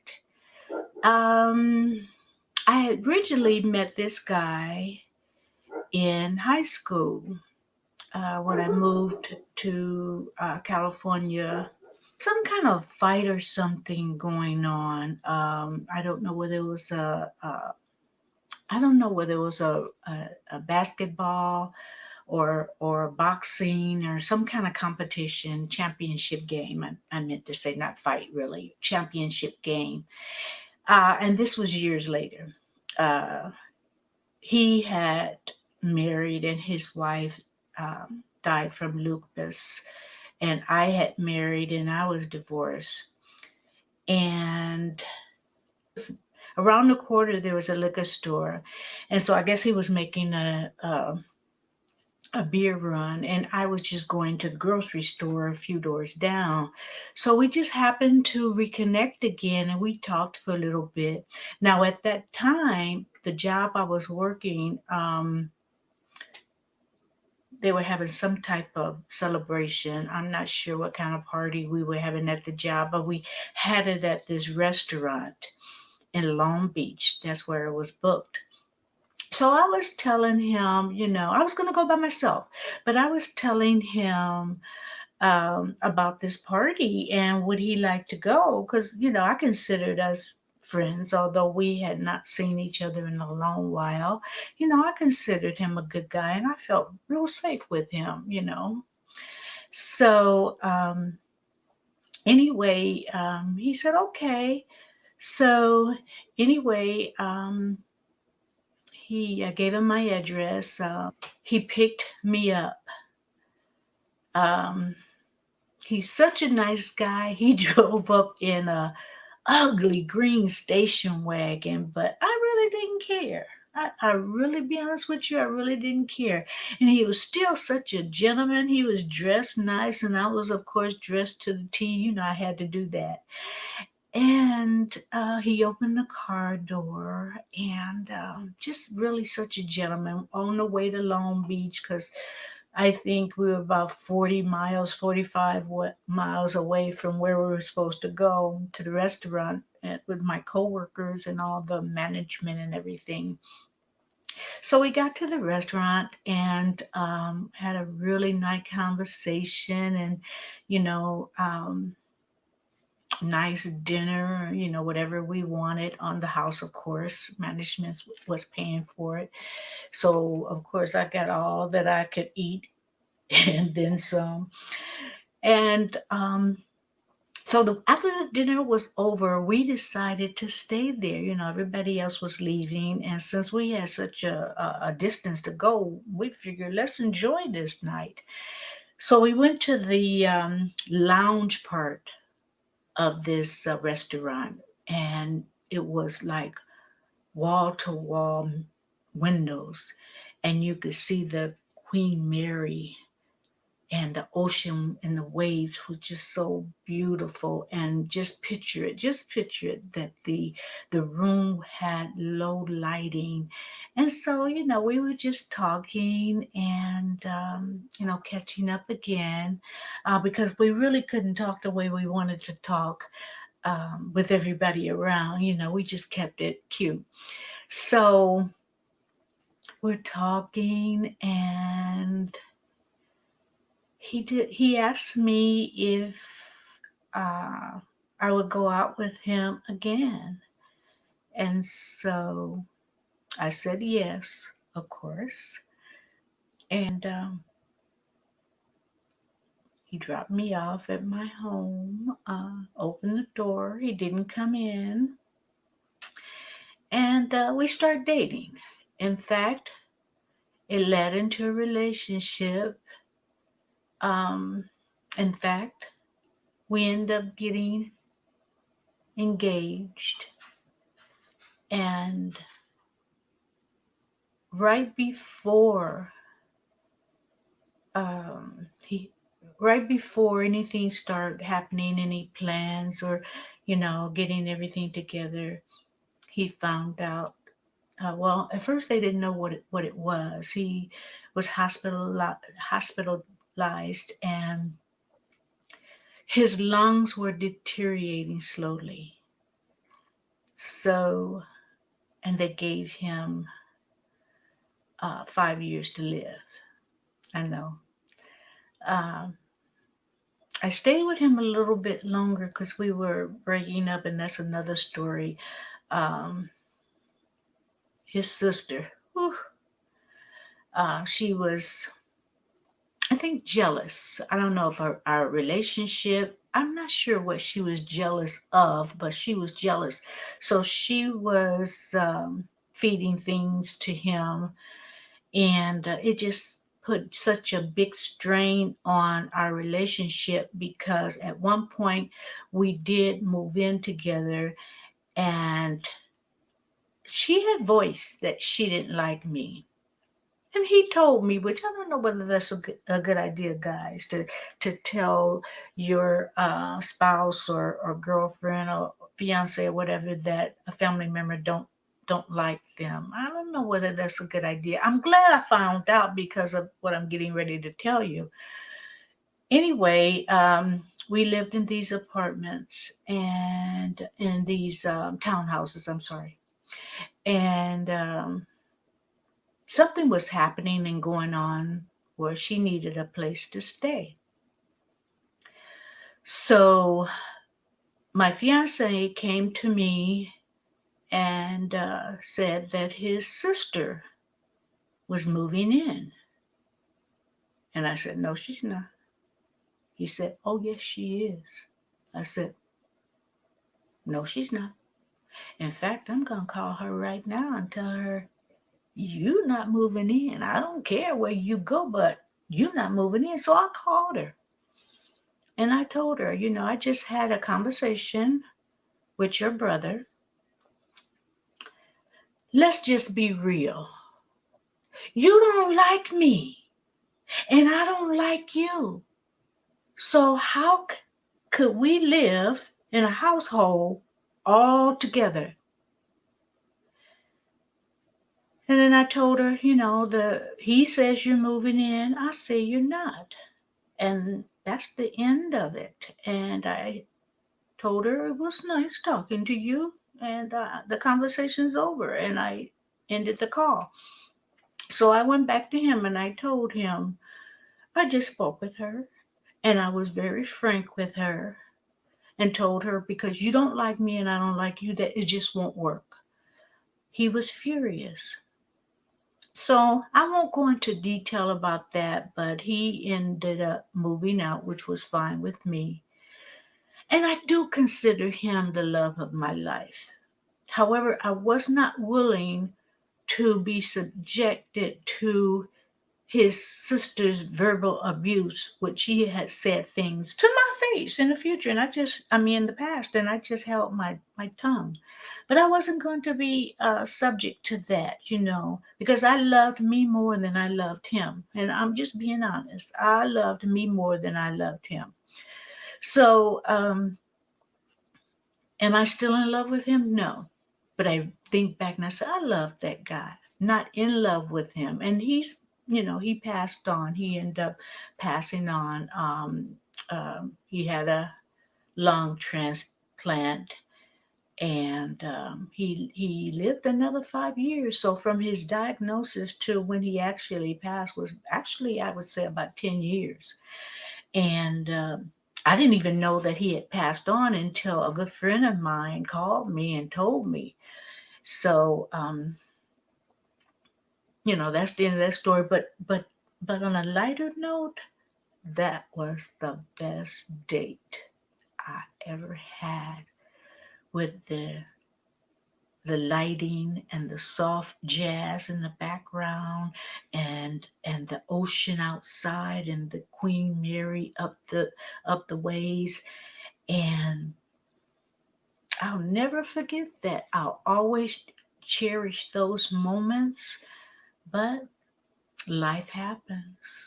Things don't always work out. Relationship needs more than love. So I'm going to end it right there. And next time I will, I will be bringing my worst date ever. I mean, this wasn't a happy ending, but as far as the date, I wouldn't change a thing. In fact, the whole process of everything, I wouldn't. It was a life experience, so I wouldn't change a thing. We live and we learn. We certainly do.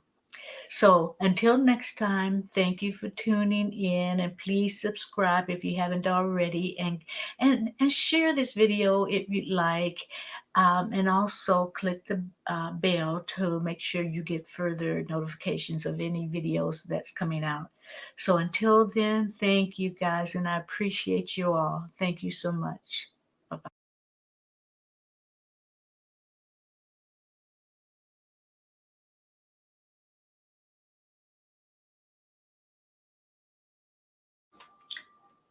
Welcome, and thank you for joining me today. All this talk about Jeffrey Owens and the job that he had while waiting or in between his acting jobs got me to thinking about my career and what I was doing. I liked what I was doing.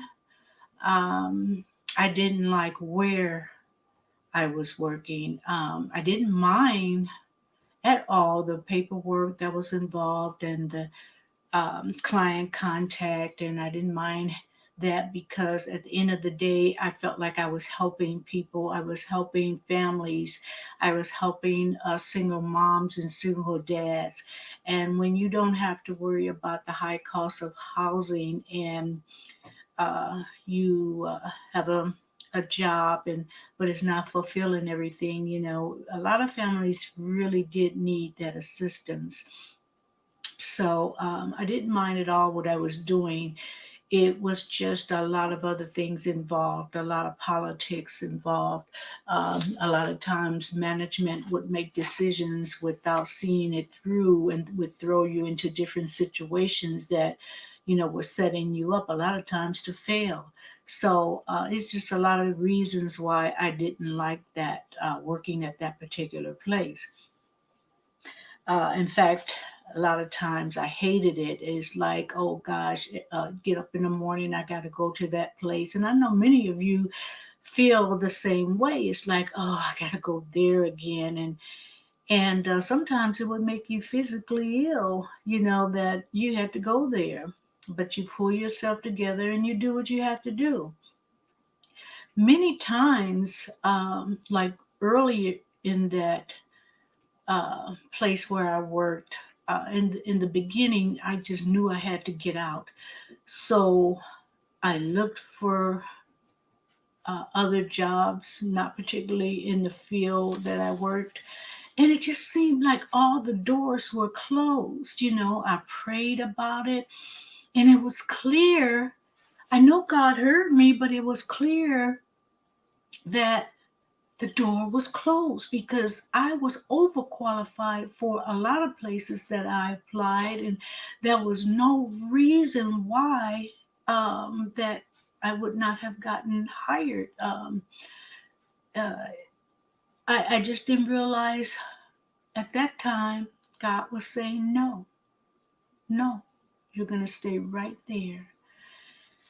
Um, it's a scripture that says no one can, and not verbatim, but no one can close the door that God opens or open the door that God closes. And oh God, I've experienced that. That door was closed to those other positions. And so I've come to the conclusion that when God tells you no, be happy because He's preparing you for something, or there's going to be you're going to reap a bigger benefit. Because if I had left my job when I did, I would not have gotten all the service years that I got for retirement. I'm retired now, and because I stayed on that job, it afforded me to be able to retire and do what I'm doing now, which is on YouTube. I encourage people when they're at the job and to I don't care if you're in your 20s. You don't think a lot of time about retirement when you're in your 20s. But but if you want to be comfortable when you retire, consider that retirement.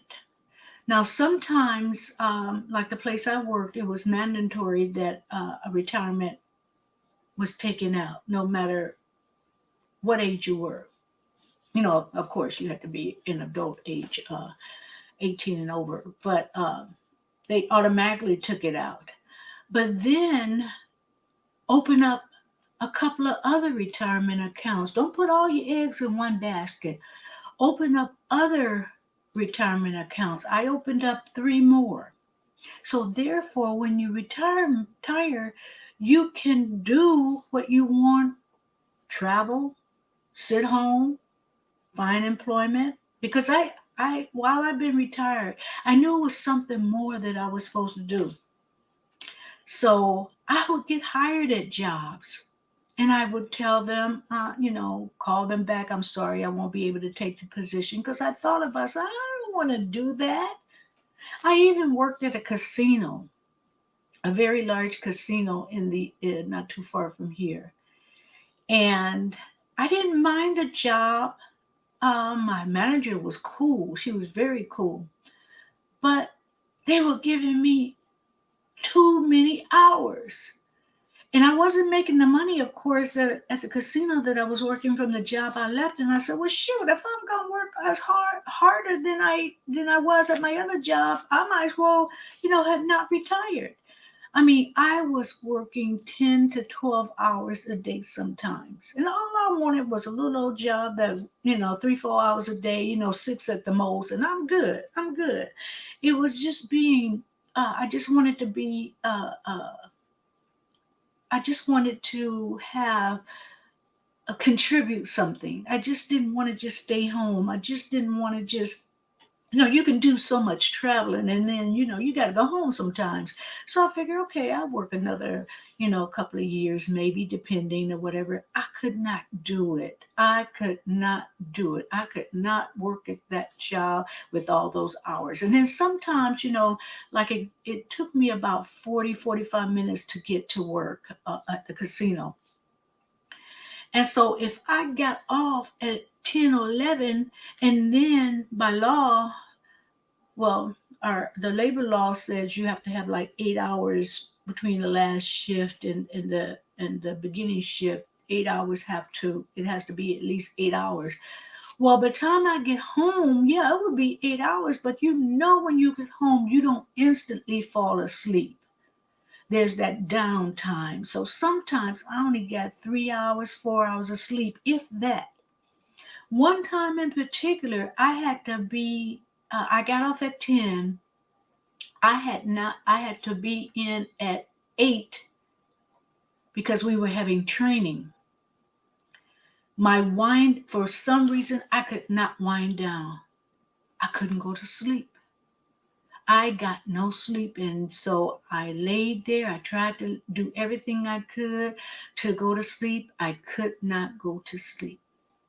So I end up just getting dressed and going back to work for training. I could not retain anything. The only thing I could think of is, I'm tired, I need to go to sleep. So I had to work with the training altogether 10 hours that day with no sleep. So on the way home, seemed like all of that came down on me. I mean, I had to roll the window down, blast the music. I mean, I knew I was drifting off. And so I couldn't wait to get home. I made up in my mind, okay, that day I had the day off, so I was able to get my sleep on. But the next day I had to be right back at work. And luckily it was swing shift that day because I worked all the shifts. One week I worked day shift, swing shift, and graveyard all in 1 week. Utter nonsense. So when I had that time to rest and I went back to work on the swing shift, I gave my resignation. The manager didn't want me to go, and are you sure? Are you sure? Yeah, I'm sure. I can't do that.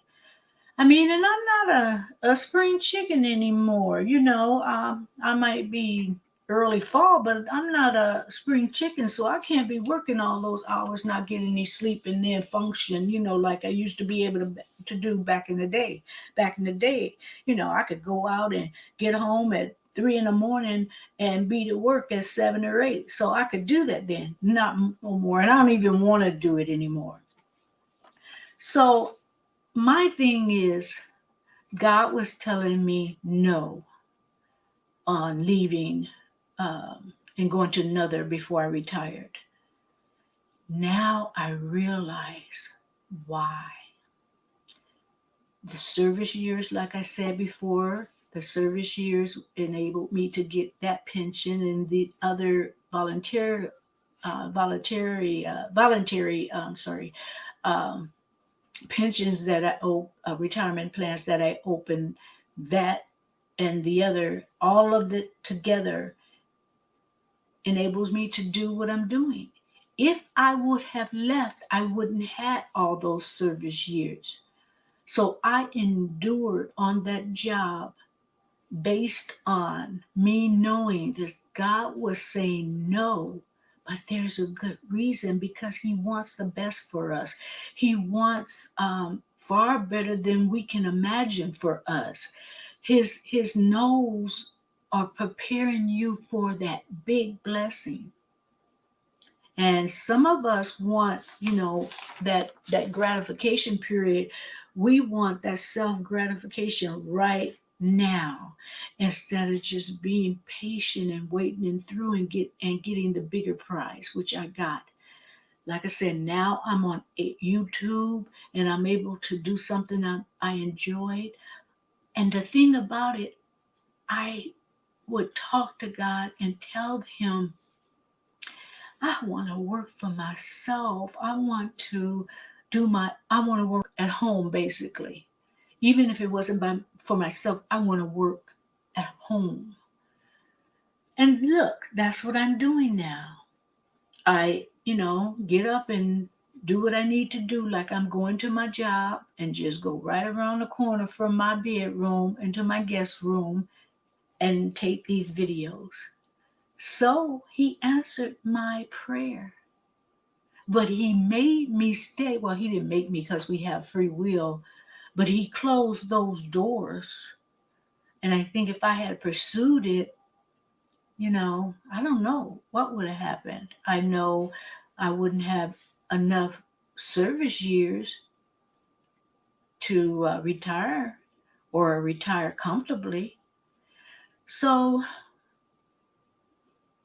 the moral really of this video is be glad when God tells you no. He's preparing you for the bigger prize, the bigger picture, the bigger blessing. So I'm not going to preach to you. I'm not going to preach today. I just wish that everyone would have a lovely day today. And if He tells you no, be glad. He's preparing you. So if you like this video, please give me a like. If you haven't subscribed, please do so now and click the notification bell so you can get the videos as I tape them. And I do appreciate you joining me, and thank you. Goodbye.